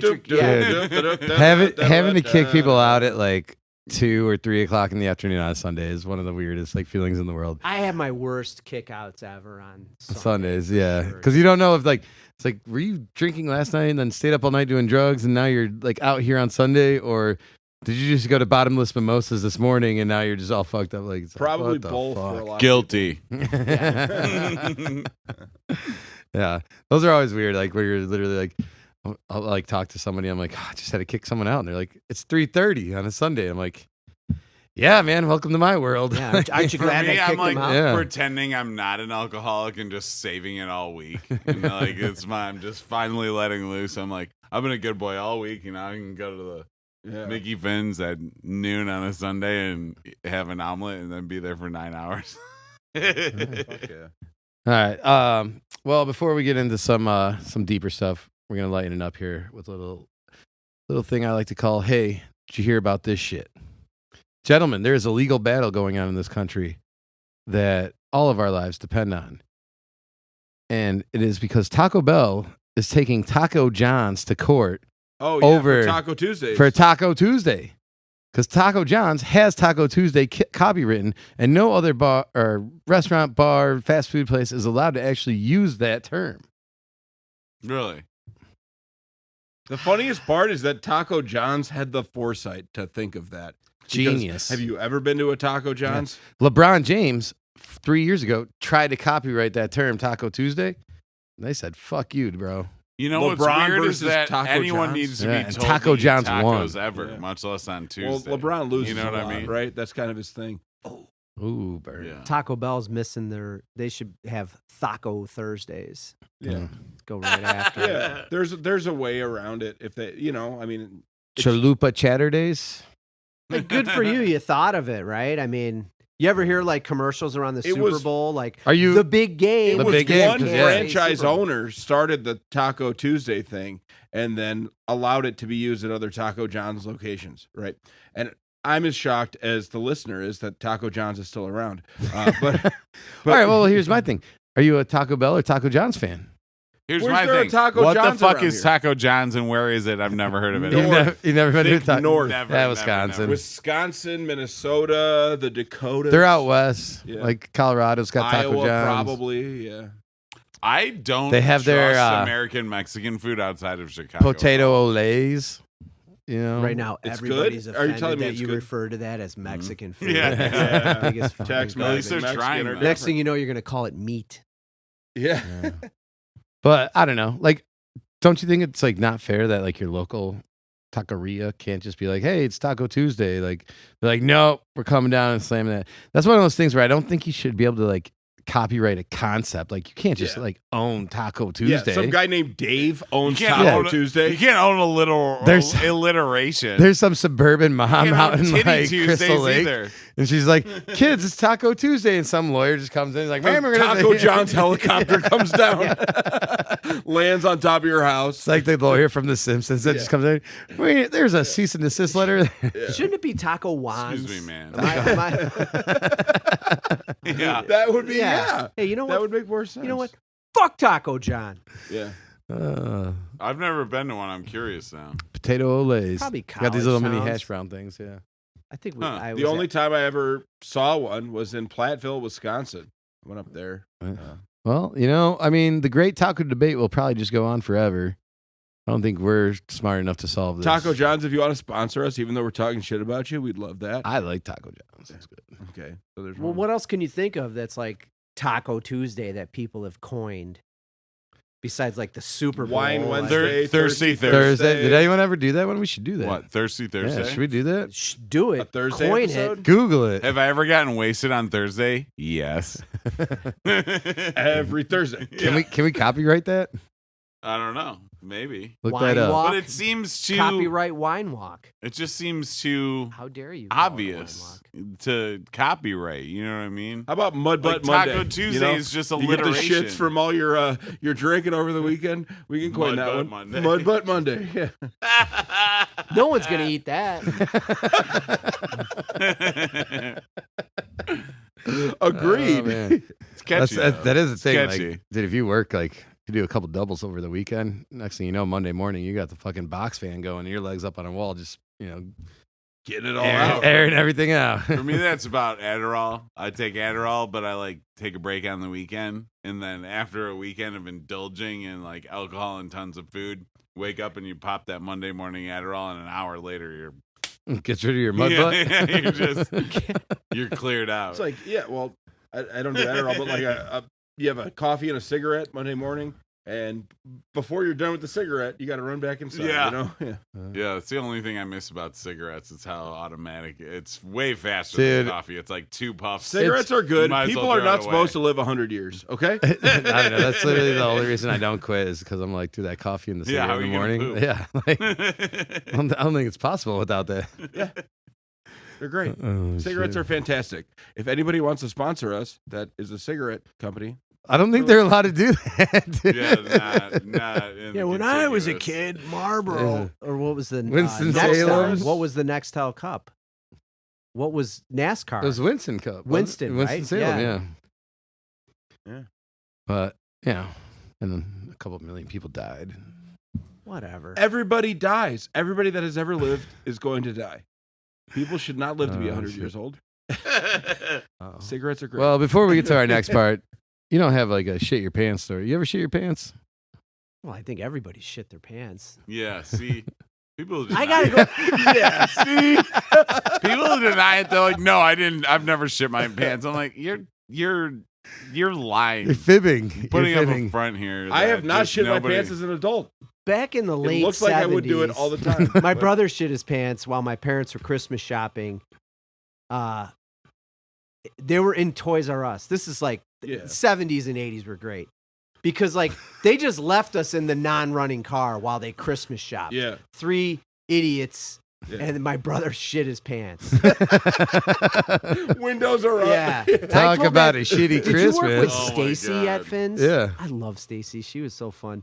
But just I shit his told her that pants. story, and she would like bring it up like every 5 shifts. So he hey, shit his remember you told me pants. about, he shit his While pants. Remember you your guys are brother sitting in the shit- car. We're all sitting So in the you're car. stuck with the smell. Oh yeah, we're stuck with the smell, and it's like 8 degrees out. And how old were you guys? Oh my god. I mean, I was probably 10. He was probably 8. Yeah. So right, you're like old enough to like there's got to be a way out of this, but like we don't want to get in trouble. And they're shopping for our Christmas presents, right? Oh yeah, I mean, what are you gonna do? Go interrupt them? Yeah. Like, hey, stop buying all this great He shit. shit. Pun intended. Ruin Christmas. That reminds me when I got my first dog. We What? puppy proofed the whole house. Puppy Please proofed the tell me whole he shit his house. pants while he got his stuff. Puppy and like I vacuumed up Are every you little saying thing. puffy proof? Puppy proofed the whole house. Got everything ready, and I had this shitty little 94 Chrysler minivan. So I had already adopted him, but I told them I had to pick him up like the next day so I could, get everything ready. Puffy proof. So we get and we put him in the back of the minivan in the crate, and he's so cute, And then we get in but it's like the second week of January down in Champaign, and it loves to like just ice storm there. So basically, all the windows were totally pasted shut. So I closed the hatch in the back, and the puppy, me and my roommate get in the front seat, and immediately he just fucking diarrhea is like all over the crate in the back of the car. And we have like a 20-minute ride back to the fucking house from the pound where we picked him up, just hotboxed in fucking diarrhea in my minivan, just dying like, ugh. That reminded me of that. Yeah. No, it sounds similar. Yeah. Just turds and you can't open the window. So he shits his pants. Wow. Shits his pants while we're Christmas shopping. Yeah. While mom and dad are inside. Did mom and dad find out? Oh well, I mean, yeah. How would they That's- not find That is out? not. No, I'm that is wondering not a about- secret that could be kept. We're gonna go on this car ride home. And plus, like we're two older brothers. Hey, Pat, oh jeez, George shit his pants. Yeah. Like that does not stay a secret. Oh, I think we shit. told everybody for the next like 6 years. Well, Yeah. it seems like the next 40 years Yeah. because you're still doing Yeah, here we are, 40 years later. Yeah, Remember shit that in time your in pants. '79 when you shit your pants? And he's like, yeah, I do. Yeah, thanks. I was like, what did people tell you? Can we take a piss break? Probably. Sure. Piss break, and then we'll come back with my favorite part. I don't of the even show. have to piss. I need a drink of water, I think. I'm having a hard time over That's here. actually the opposite of taking a piss. Yeah. It is. That's making really. a piss. Making a piss. Make a piss. Oh. It's hot in here. So hot in. Okay. So hot in here. And time out. I'm sweaty. I'm kind of always sweaty. Yeah. It's Anyway. funny that you said that because they were old crows. Da-da-da-da-da. All right, let's just go back right into it. All right, we are back from a pee break, and this is what we like to call a little segment when we get to better know our service industry employee, and a thing we call the 1, 2, 3. 4 questions. All right, Mr. John Pauly, I know you're not in the industry anymore, but when you were working, and even now, like on your day off, like what do you like to do on your day off? So before we started talking about breakfast. And like when you work nights or work industry, like breakfast is your dinner. Yeah. Like I guarantee everyone in this room, if you guys work nights or worked in the industry, like you could make a fry like nobody's business. You could time it right. So on a day off, I will wake up still a little bit early and make an enormous breakfast, watch Premier League soccer. I got a dog. I got an 11-year-old golden retriever. At some point, we're going to do something fun. On a day off, I love to go fishing. Nice. I'm glad I like fishing because it's something you could do until you're getting buried with your fishing pole. You said you played hockey before too. Yeah, I still play hockey. You're still playing ice hockey? Still playing. Yeah. Holy shit. I can't run for shit, but I could still You can skate. There you go. You know, my feet, I don't know what it is about like skates and your feet and your knees or whatever, but you know, running beats the crap out of you. For Yeah. some reason, skating never bothers me. So I can still play. Your brain doesn't work as fast as it did 20, 30 years ago. Do you make breakfast because it feels like back? I don't know if you're talking about now or back when you're in the industry. I know now for me it sucks because like I'll wake up and want to get brunch and it'll be like by the time I like figure out where I'm gonna go and everything like that, it's almost 1:00 and these places are like, oh, we close at 2, and I'm like, fuck, like. No, breakfast when I worked full-time industry, breakfast was like an everyday thing where I would dice potatoes and I'd dice onions. Oh, really? Yeah, and make a bread, bacon was a staple, and eggs.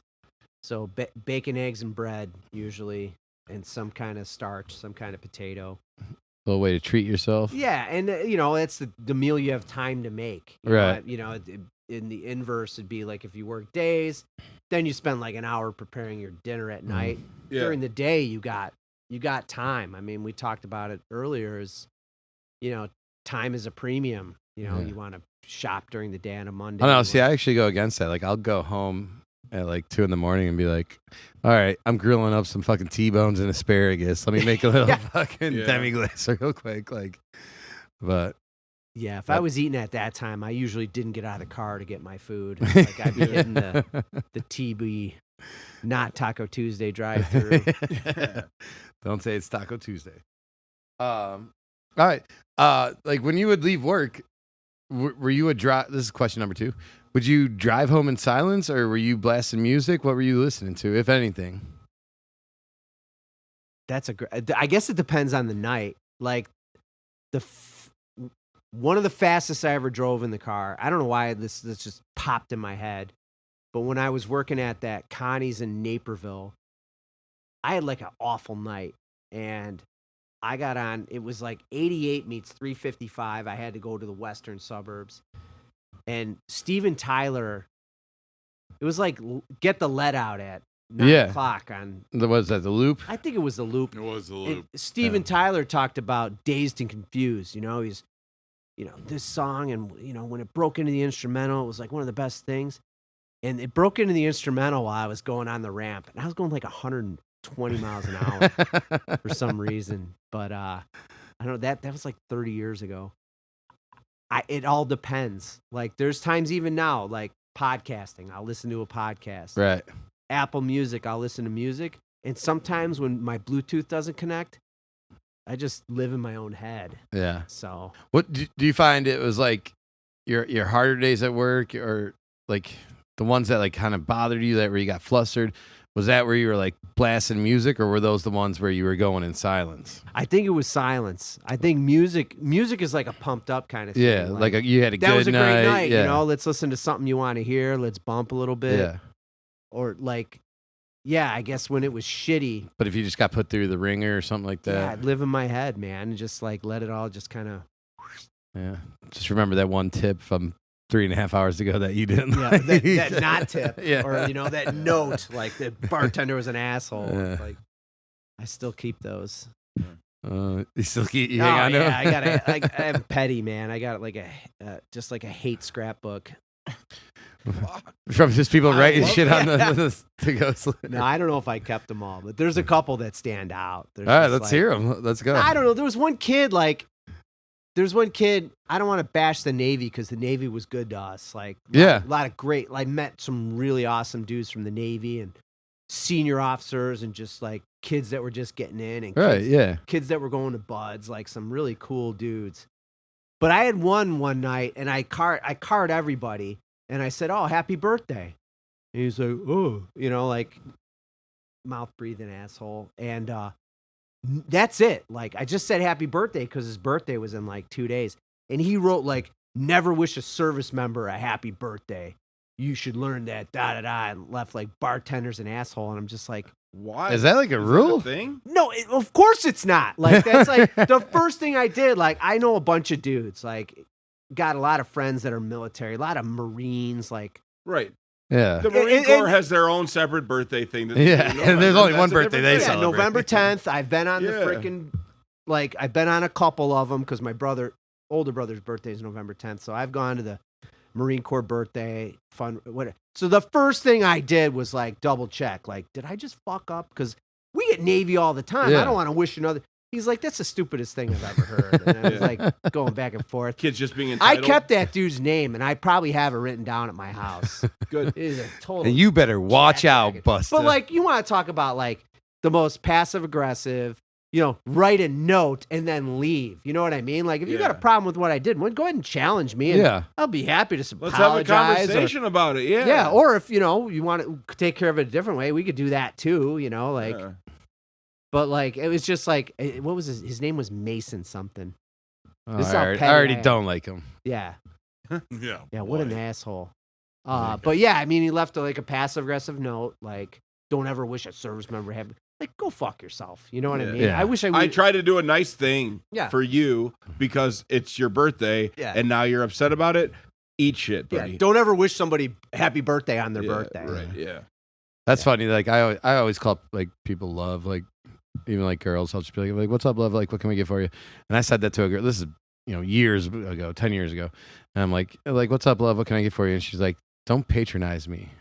And I'm like, what? See, I'm like, that's why you got to call them all bitch. well, What's so up, bitch? that's I was like, doing, I didn't bitch? even know what was Do going what on. you I'm like, want, Play the bitch. I was like, odds. Lots call of 'em all bitches bitches. in yeah, I was here. like, what do you mean? Like, what am I patronizing?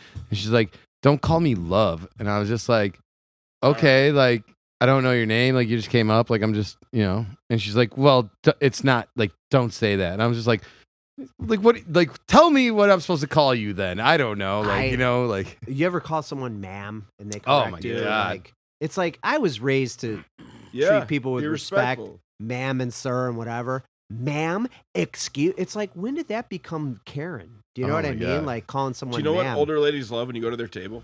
Calling them girls. What's up, girls? How we doing, girls? They're like, they're like.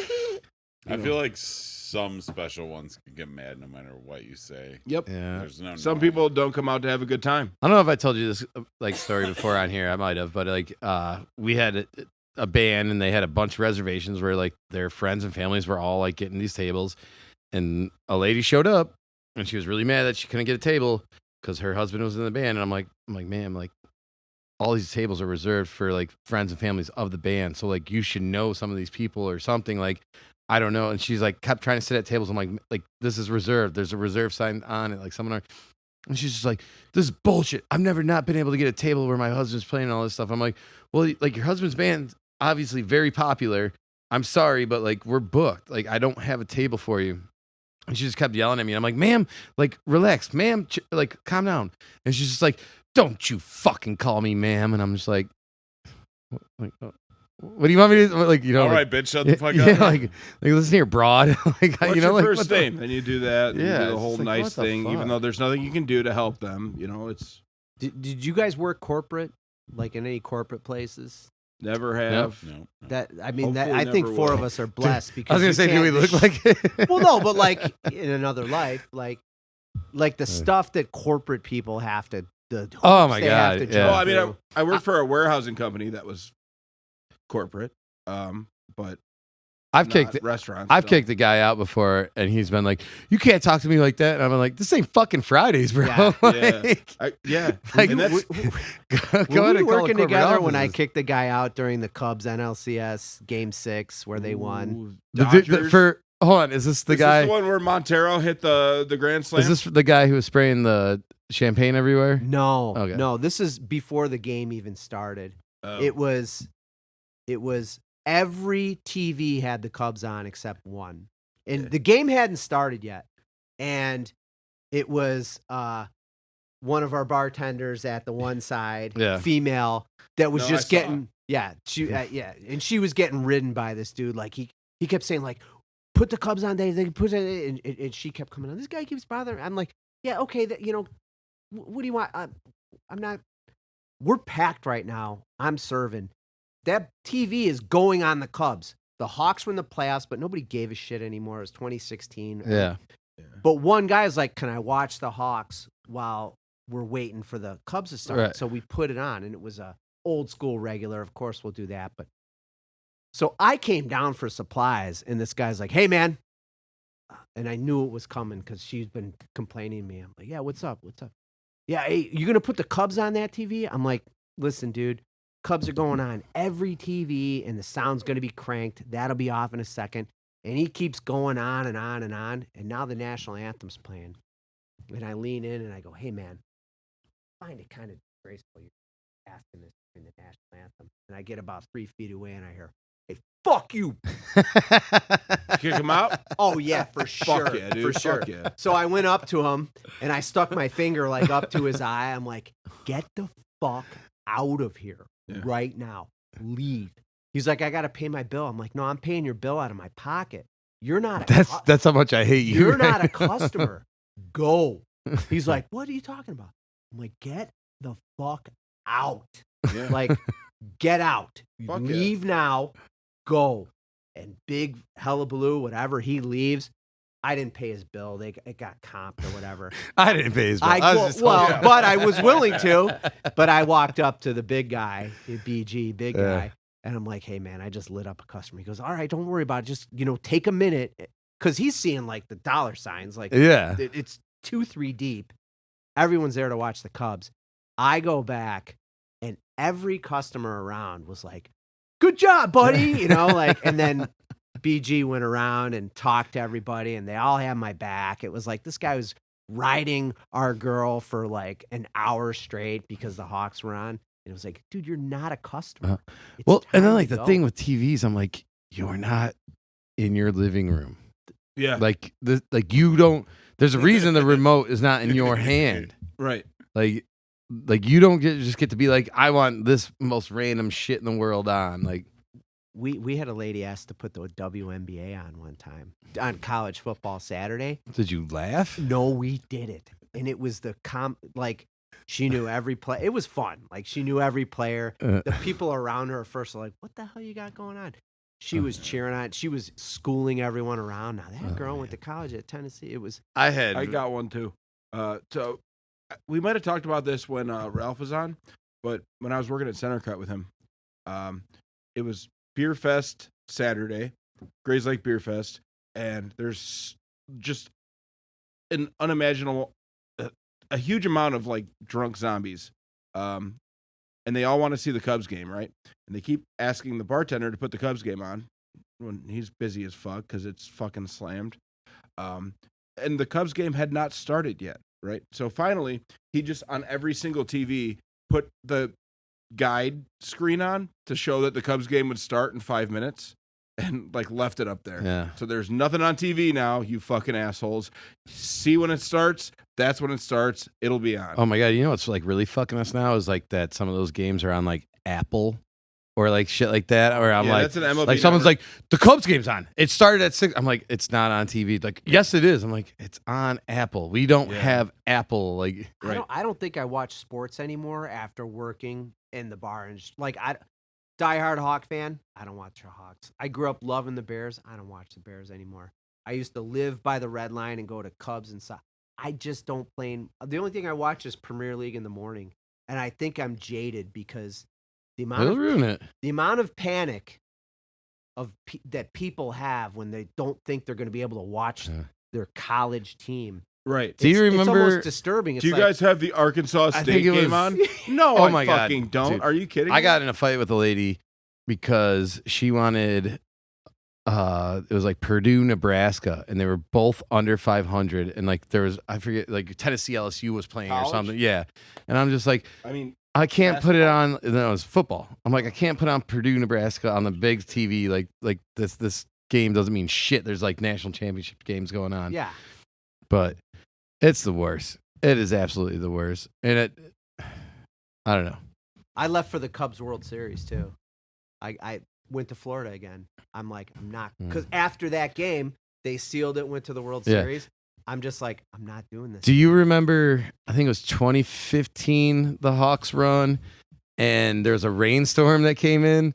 And so like anybody that had satellite, so if you had DirecTV, which almost every bar does because that's how you get the NFL package, it got rain, like the satellites went out. Oh, the feeds. Yeah, and it was like right in the middle. It's like game 2 of the Stanley Cup like finals, and I was in Florida. Yeah, I just remember like I was working at a bar in town, and like everybody fucking ran to like this one bar that they knew had Comcast, and like the owner of the bar was sitting there, and he like was just watching everyone close their tab because we couldn't get the feed going, and he just looks at us and he's like, "I'm getting Comcast tomorrow, and we're always gonna have one Comcast box just for this like thing."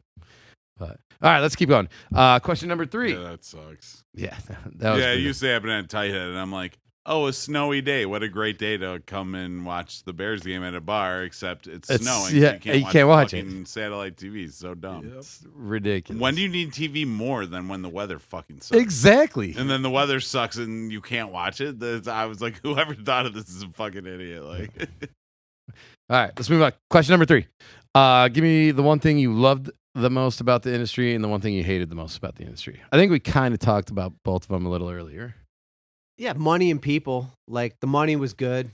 Money and people. You're only the second person that said the money. Ralph, Ralph said money too. Ralph mean, couldn't believe everyone he did was say it. honest. most Yeah. people said people and people. Yeah. They're like, I love the people and I hate the people. Well, the rock star status. Like I met, a lot of Yeah. a lot of. Do you ever miss that? Like being like Oh, for sure. Like he sent me a text like last week. He's like, "Are we famous yet?" And I was just like, "Well, I always think of myself as a local celebrity." Oh yeah, for sure. Like walking behind that bar, like I said, you're the pretty girl because everybody, they want your attention. Right. Pay And attention to me. then, Pay like, attention to me. I got some female fans, and Sure. that was fun. Like I didn't need to swipe right or left. You know what I mean? It was like just go to work. He used to tell people, "Yeah, I just take a step right." Yeah, yeah. But yeah, I miss the money and the people, like the walk home with cash, which kind of I don't know. That went away. yeah, like, that went that's away. Gone. That kind of like a lot of the perks are gone. Yeah. So yeah, I miss the money and I miss the women. Yeah. I don't know. It is weird. Like you do just kind of feel like this like superstardom. Like when you jump back there, like you're like the center of the stage, the show, or whatever. You Well, know? everyone's trying to get your attention all night. Yeah. You know, all they want is your attention. It feels Everyone, you like know? I tell people, it's like I literally think I have like They're your a complex adoring where fans. no, like you want to be like wanted and liked. Like it's like almost like you were like you weren't loved as a kid. You're like You're a look, commodity. yeah, like love me. For It's once, like yeah. tell me how awesome I am so I can pour you your drink. But like you you're know, good at it too. You know what I mean? Yeah, I don't know you guys, but I know him. Like you're good at it. You're a good you're funny. You're a cool dude. Like people, Thanks. when they go to a bar, they want to hang out with like Yeah. cool people or Right. whatever. And if the person in front of them is cool, well then mission What accomplished. a great time. Yeah. If the people to the left and right, and like I had a really smart dude tell me, he's like, if you're at work in a bar or a restaurant, he's like, you're hosting a party every night you work. Oh yeah, we're making You're party. the gatekeeper to somebody's That's good what time. that's Yeah, what we do. We and, make like, party. And there were dudes that like people you wouldn't see for a year come back to see you, like, you Yep. remember me? And Yeah. I'd be straight up with them, but it's like, no, no, I Dude, don't I remember. was- There's a guy that comes in here, and we took a selfie right before COVID, right? He came in like a year and a half later, and every time he comes in, he's like, "Hey, man!" And he wants to take another selfie every single time, and I'm like, "I look the same but fatter, but we can do that if you want to." Just do But it he as like slow geeks pace. because you can tell like some people go out once or twice a month. Yeah, I'm in the bar 5 times a week working, so it's different. And some people, it's like a special event, and you have to treat it that way. And that's part of the, that's part of the cool part of it, yeah, part of the cool part of it, part of the cool thing about it.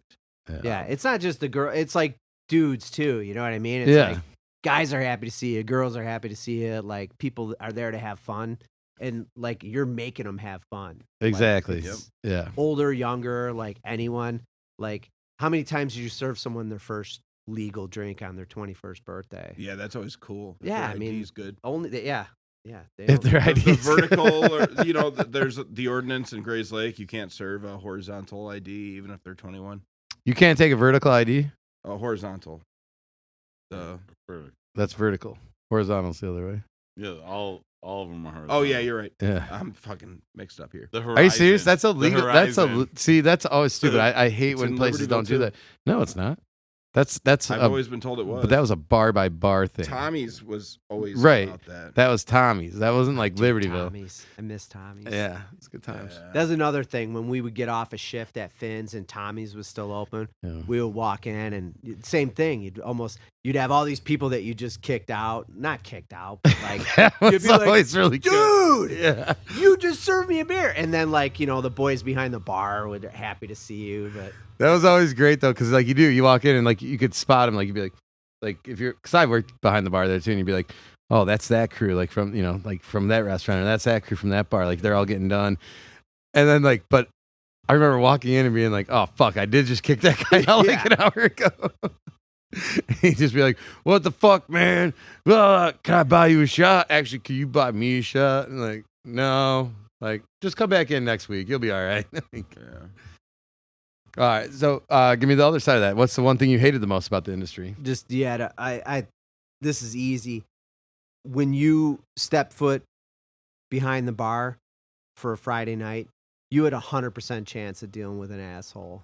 Like, Yeah. not 99. At some point throughout the night. It's There's gonna be 100%. It's 100%. You got all these Good people. chance you're going to deal with a dozen. No, well, good chance for a dozen, but 100% chance for You're gonna get one. one. guy. And that's like, I don't mind a good day at work if there's a bad moment, but like you were going to get more than thoroughly annoyed with one human being. Yeah. Like you can't sift through and invite people. Like any asshole can walk in the door. So I don't miss the 100%er. You got a 100% chance of dealing with someone. Yeah, that's I was talking about that the other night. Like even we got a telephone call here. That's what I was even talking about the other night. Like when that dude wanted to like fight me or whatever, I was just like sitting there like we had so much shit go on that night, and I was either laughing at it or just letting it roll off my back. And then this one guy where we're like, "Hey man, like you've had too much to party, time to head out," and he wants to fight, and he's just talking all this shit and all this stuff, and like even my like everyone's getting kind of like, "What the fuck? What are you saying?" And I'm just like, no, just have a good night, like just let him go, he's gonna go, and you kind of just have to eat that shit for that. Like even that lasted a minute, and I just had to eat this dude's shit for a minute, like him talking shit. And call it ice cream. Yeah. Yeah. And I just like turned around. I'm like, someone give me a fucking shot. Sometimes you have to eat the shit, man. That's the industry. Yeah. I mean, that is just part of the gig. That's like, yeah, service industry is kind of, That's that's kind of what it is. Well, Right. they're Sometimes you just have to, they're trying to figure out like no one wants to go back to work. No one and I might fall into this category, but I'm like, I'm getting up there. I'm getting too old for this shit. But like, there's parts of that job that are like, it's not good. It's not healthy No, to yeah. deal with toxic human beings all the time. Right. And then to give them booze, like it was always like the beginning of the Friday night, the beginning of the Saturday night, when you got like the veterans who know how to have a few and go home. Yeah. And then you get the later veterans too, but like just veteran drinkers. But like then to get like the absolute shitbags of society, like Yep. it's not healthy to deal with that on a It's day-to-day taxing, basis. man. It hurts, like people come in that that you're not allowed to serve anymore because of things they've done here, and then you have to explain to them for the 10th time why they can't be served here. They don't remember the last 9 conversations. Yeah. You're like, Yeah. I had a brother and sister come into Finn's, and I just put my elbows on the bar and just started nodding and smiling. And she said, "Let me guess, he's not allowed in here." And I just said, "Thank you for understanding." Yeah, right. And she walked them right out Great. the door. That's great. But like, yeah, she knew right away. Yeah. It was, Yeah, she knows him. Yeah. Yeah. Right. That's great. she was a biscuit. too. yeah, how do you get fucking banned? Easy, man. Jay will tell you real quick. I mean, usually I've never been banned from anywhere. I feel like I black out all over town all the time. You're Never. probably a happy drunk though. I'm There's just like, yeah, that is a thing. I don't get the angry drunk because you're paying to get angry. I Yeah. don't get people who that. do other things on Easy top for of me to drinking say because I just usually have who get banned. fun, Yeah. Pills and stuff like that. Those people are, you can spot them from a mile away. Yeah, People it's that usually show up wasted at like 5 that are Yeah. the worst, And really. it's Yeah. When Really? people start mixing in other chemicals, it's well, like if they endanger your safety or your job, or their You're- own, dude. yeah, Yeah, well, fuck them. But you're gonna get not allowed to be in a place. Yeah. Like Yeah. that's just kind of, it's pretty simple. If you're gonna Yeah, if you're gonna screw this up for somebody else, Yeah. like the people that I are there, I just went through this like process. Literally, kids started coming back in a couple days ago just because, like he was getting him and his group got into it with this guy and his group, and me and my guys had to jump in the middle of it. And like I right away was like, you're starting shit, like you need to chill out. And then all of a sudden it was like, we're in the middle of these two groups, and like luckily nothing happened. We squashed it, got you out this way, but I'm like, yeah, that dude needs to take a little time out, and everyone's like, what do you mean? I'm like man, like I just had to be in the middle of like worrying I'm gonna get sucker punched in the back of the head. Like you can't come in for a little while. Like that's just how it is. Yeah. Like nothing happened or anything. So like, you could eventually come back, but you need a time out, learn your lesson. And that's what it is. I had that one time where like it was 3 weekends in a row. Same dude, had to separate him. I'm like, dude, you're out. Like, don't come back. He's like, why? I'm like, because 3 weeks in a row, I had to stand in between you and another grown man wondering when I'm getting hit. Yeah.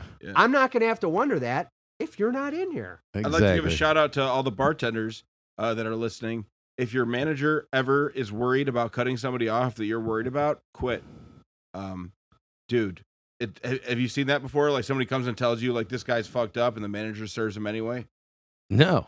Really? No. Okay. I cut that everybody shouldn't off, happen. dude. That should not happen. I will light you down real quick. Just Yeah, like, it's stripper rules. Yeah, If she no, says you got to no. go, you got to go. oh yeah. Absolutely. Especially like there's just so much like other shit too. Like even I had a employee come up to me and just be like, this dude kind of creeps me out. I'm like, bro, you got to go. Yeah. Like, Peace. sorry, man. That's it. Like, Just go to another spot. yeah, Go to another spot. there's another Other dozen, places there's to another drink. dozen places on the street, but she works here. She got to be here, and you're giving her the willies. So, sorry, man. Peace. Yeah. Yeah. Good. And that's how management should work in restaurants. That's how it should be. You should. Yeah, I mean, you have to, dude. Like, you got to have your people's backs. Like, you have to. Absolutely. Like, even if you get into it with them, or you don't necessarily like someone, like you have to have their back because it is us versus them. I mean, like, Right. If somebody talks shit to me, that's fine. I'm okay with that, and I'll figure it out. If somebody talks shit to like the 21-year-old server that they're dealing with, I have no patience for that. That they're gone. I tell all my hosts, because like most of our hosts are either like high school or college girls. I'm like, anybody swears, I'm like, you come fucking find me. Yeah. Like we're gonna Deal have it with it, out yeah. real quick. Yeah, Yeah. you're Imagine swearing at a 16-year-old girl. Dude, like what the Right. fuck, dude? Yeah. Yeah, you don't want over that guy's over a business anyway. table or something Yeah. like that. Like get the fuck out of here. I coach. I swear at him all the time. Yeah. There you go. That's why they liked me when I coached. They're like, oh, you swore. All right, let's go into question number 4. What advice do you have to our average listener person to make them a better customer at a bar or restaurant? So this one's so easy. Please and thank you, and just don't be an asshole. Yeah. Like if you go to a bar in England or Ireland, the customers there for the most part, first things first is manners. Please and thank you. You are the most important person in your own story, but when you're in a bar or a restaurant, it's everybody's story. So I know you're the most important person in your own story, but nobody gives a shit at the Right. end of the day. Fucking awesome way to phrase that. And Yeah. just like you go in there, I don't know if we got into pet peeves or not, but like you guys are all industry, and I've got enough stripes on the arm. Like, do you ever go in a place and tell them your industry? No, we talked about this before. Okay, Like- yeah, When of I course was you like did. say- when I like- first like, started, hey, I did. Hey, I'm a bartender. Yeah, hey, I'm a No. bartender. That immediate is like, hold on a second, let me just go around the corner and slam my head into bricks. Yeah. Like, okay, what are you gonna like? What am I doing wrong? Yeah. It's an efficiency of time issue, right? So if I'm telling somebody something they don't need to know and they're bartending, No, Yeah, I like, know that if they told me that, I wouldn't. we give a kind of shit. talked about it too.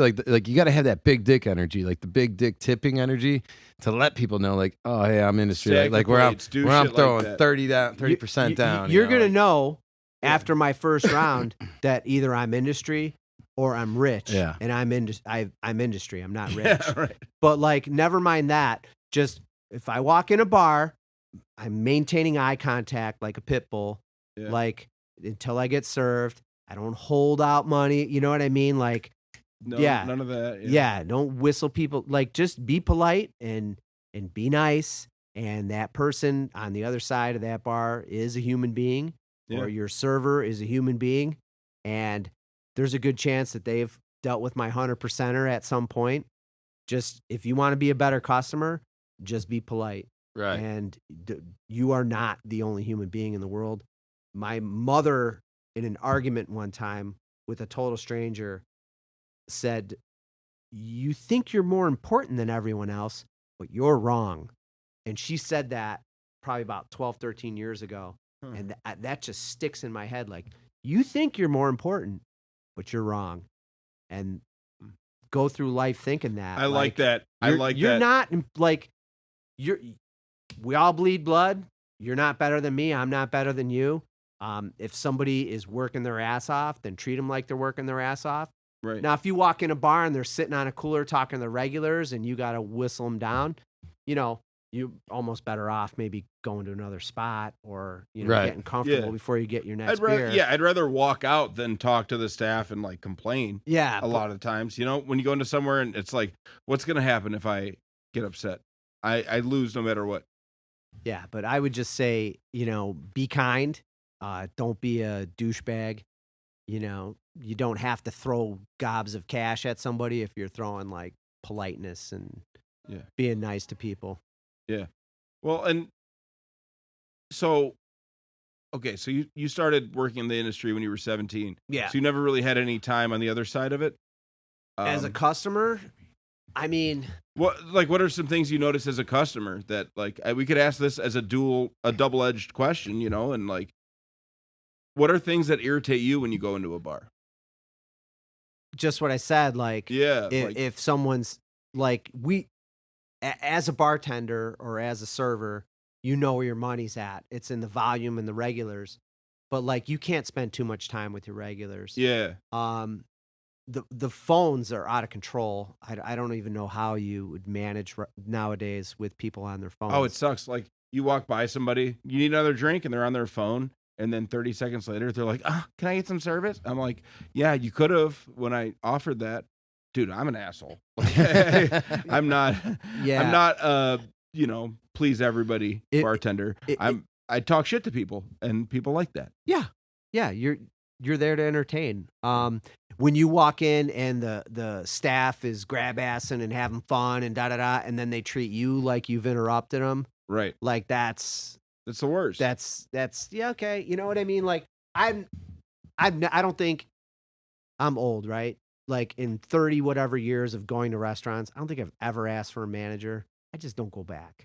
Right. Right. I think I've never stiffed a server, but the worst I've ever left, probably 15 or 10%, and that is my personal FU. Yeah. Yeah. But, like, I mean, just you as a server or bartender, you're entertaining. And if you're there having fun with your staff, you turn around and give them the same energy. But, like, if you see them all goofing around and messing around and you don't have a drink or you want something or you need something, it's the worst. That I start to fume. When that's my going on. biggest peeve as a customer is if I'm sitting there waiting like empty and you're sitting there like on your phone talking to a server, like something like that drives me fucking crazy. You should at least look up and down the bar. Yeah. You know what I mean? Gotta have the eyes. But it's not that hard to figure out when people want things. But it's if not you're scanning the room and you see somebody do this. That's the big one. Like look around. That means it's. Yeah, he was talking about eye contact. I feel like I get too intense with the eye contact, so I'm purposely I'll like look and then I'm like, and like if it gets really bad, I'll put my wallet in my hand, which is aggressive in its own right, but at least I'm not like staring at them like, yeah. I mean, big fat guy down here doing nothing might want to fucking drink some food, I was really bad with your welcome. When customers would say thank you, I would just kind of nod my head and walk away. And at some point, I started trying to be more polite. Like, and another thing, like when I said earlier, like you're throwing a party, like first thing you got to do is greet someone. Oh yeah. Like if they come under to your bar or your table, whether you're gonna help them or not, or like leave them for time.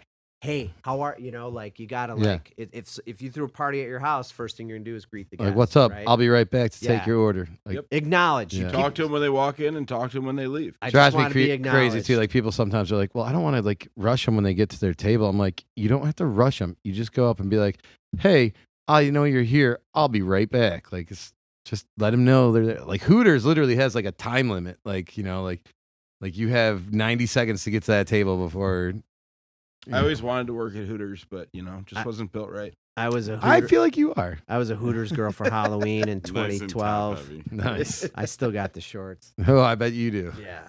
All right. Well, that is the end of this segment that we call the 1, 2, 3, 4 4 questions. All right. And that brings us to the final part of this episode of the 4 Shots podcast.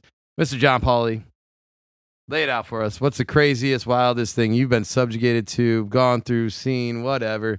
Give us one story. Give us 2 stories, whatever you got. I got to dial it back probably about a couple 2-3 notches. Just to That's on you. Whatever. keep my whatever. job.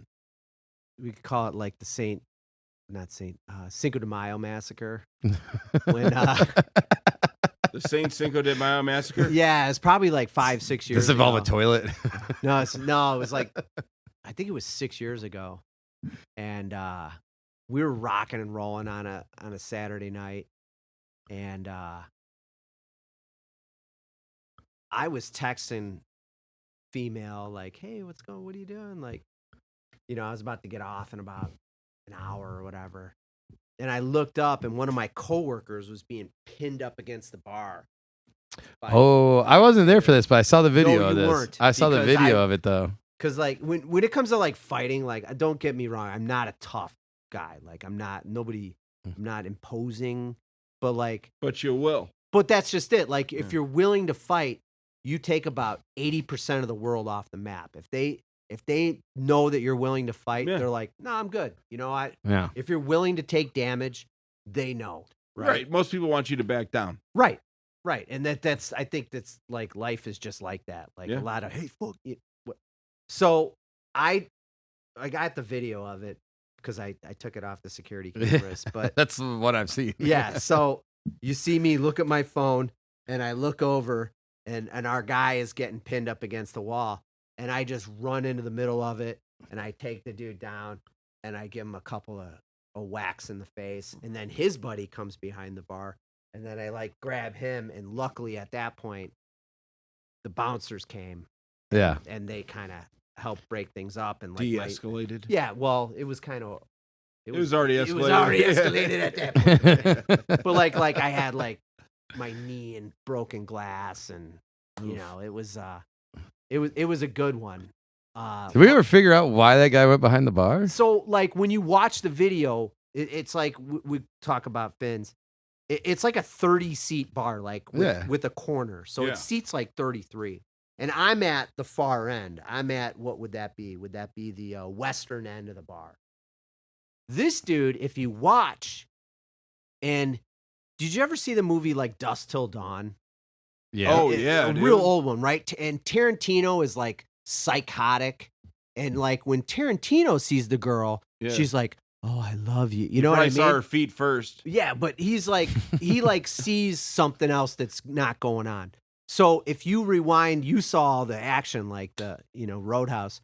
But if you rewind it, that dude is at the end of the bar, like, and he almost looks like he's vibing with our female that we worked with, who's, by the way, she was a great bartender and a good looking girl. Yeah. Right. She's anomaly. Right.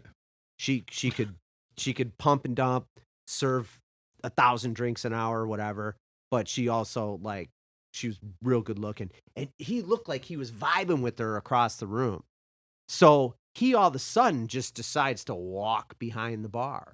To go talk to her. To go talk to her. And she's down with me. We're at the west end of the bar. He's on the east end, 30 spots away.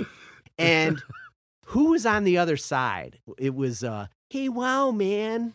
That guy. I'm not going to use names. And Kevin.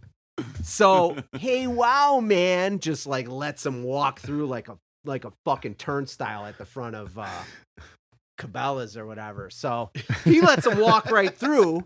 And then the next guy in line is Kevin, and Kevin's a manager. Kevin's like, no, stop, and like puts his hands out. And the guy starts walking through his hands. And next thing you know, they're tussling. Now, it's Cinco de Mayo. And it just happened to like coincide with like a Polish holiday. So we got like a freaking Polish band playing like the Schmengi Brothers music from SCTV. Like there's like a tuba and it's Cinco de Mayo and there's a tuba and not an accordion playing like. So you can't hear a thing. And I looked up and dude was pressing Kevin and there's broken bottles and stuff. And then what I just said took place. And one of the better parts of the story is like the next day I like walk in and the owner had shown like all the regulars at that point, the footage. And like they were treating me like sir, like for the next 3 weeks. So like, get a couple handshakes on that one. It's good to see you. It's good to see you. I didn't know you punch people. Like Sure can. Hey, I closed my tab, right? I closed my tab. Hey, give me another fucking beer to when you get a chance. Yeah. But yeah, that was Cinco de Mayo. And the funny part about that story is too is like when we got here, I'm looking over at the fridge over there, and it's like employees only behind the bar. And I was just kind of thinking in my head, I'm like, do you know why that sign's there? no, I just figured everyone fucking already knew that. I can tell you We why were the talking sign's about the there. sign on the back door. It said authorized personnel only. I'm like, everyone knows you shouldn't just walk through a door People used to you walk don't back know you there should walk through. to plug their phone in, and somebody one time unplugged the cooler system to plug their phone in. That's why there's a sign now. Gotcha. Yeah. Let that be the lesson to you. Like Amazing. people, do Everything not got go warm. behind the bar. It took 2 days, but everything got warm. Do not go behind the bar to get someone's attention or anything like that. As soon as you step across that line, And like stay you the fuck are away from the fucking entrance fair of the bar, game. too. I don't know if you're trying to rob something, steal something, Yeah. like come back there and assault somebody. Like you go behind that bar and you will get lit up. Like that is just 100%. There's this lady that comes in here and she's like, I've always wanted to be a bartender. And so one time I was like, fuck it. Come back here and pour Miller Lite and you can have it. Whatever, And she does it and she like feels so cool. And I'm like, okay, now leave. And she's like, I'm like, how cool is that? She was like, yeah. And I was like, yeah, it's not that fucking cool. It's like the fuckers that reach over the bar and pour themselves the beer. Yeah. Fuck. Those people annoy me the fucking Yeah. most. I remember having to kick someone, That like shouldn't happen. a guy like waved me down. He's like, hey, like you were busy down there, so I just poured myself a beer. I'm like, get the fuck out of here. And he's like, Yeah. what do you mean? I'm like, you don't get to just like pour your own beer. And he's like, well, I Yeah. told you. I'm like, get the fuck out of here. Yeah. Like, Industry or not, like, would you ever think to do something No. like that? No. Like, I'm gonna go No. back and make myself a burger. yeah. It's like people, I don't know People what are it is, insane. Completely insane. and they all want to take a vacation in our lives, but like, Oh my God. They couldn't. Like we give them a glimpse through this podcast, but none of them could really live it. Yeah, you have to do it to understand it. I mean, I didn't understand it before I did it. Honestly, how could I? I almost think like I know it'd never happen, but like, if you wanted like your restaurant card, like I can go into a restaurant. It'd be nice if you had to do this job. Oh my God. Like community I- service, right? I mean, you Yeah. can just tell too, like in life, like who has and who hasn't like done this before. That's like team sports. Like, yeah. If you work with a group of people, you could almost pinpoint you play team sports. Yeah. You play team sports. Yeah, you play team sports. You definitely didn't. Like Yeah. you're like a selfish, Yeah. not my job kind of person. Yeah, I mean, and just like not like people with no empathy. Like you don't like you've never interacted with people or saw people like things from a different point of view. You've just always had your way, and that's it. Yeah. Well, you got any other crazy ones? You told me something about like Stacy and Neil. Stacy and oh yeah, so we were crazy busy one night, and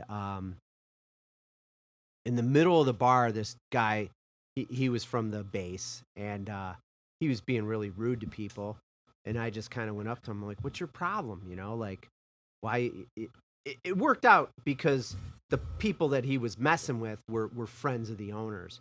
I didn't know that, but I was just like, I kind of put him in his place. And then 5 minutes later, he got kicked out. And then Neil, who was just a beast of a man, like knocked him over and put him down, and then, all right, move on.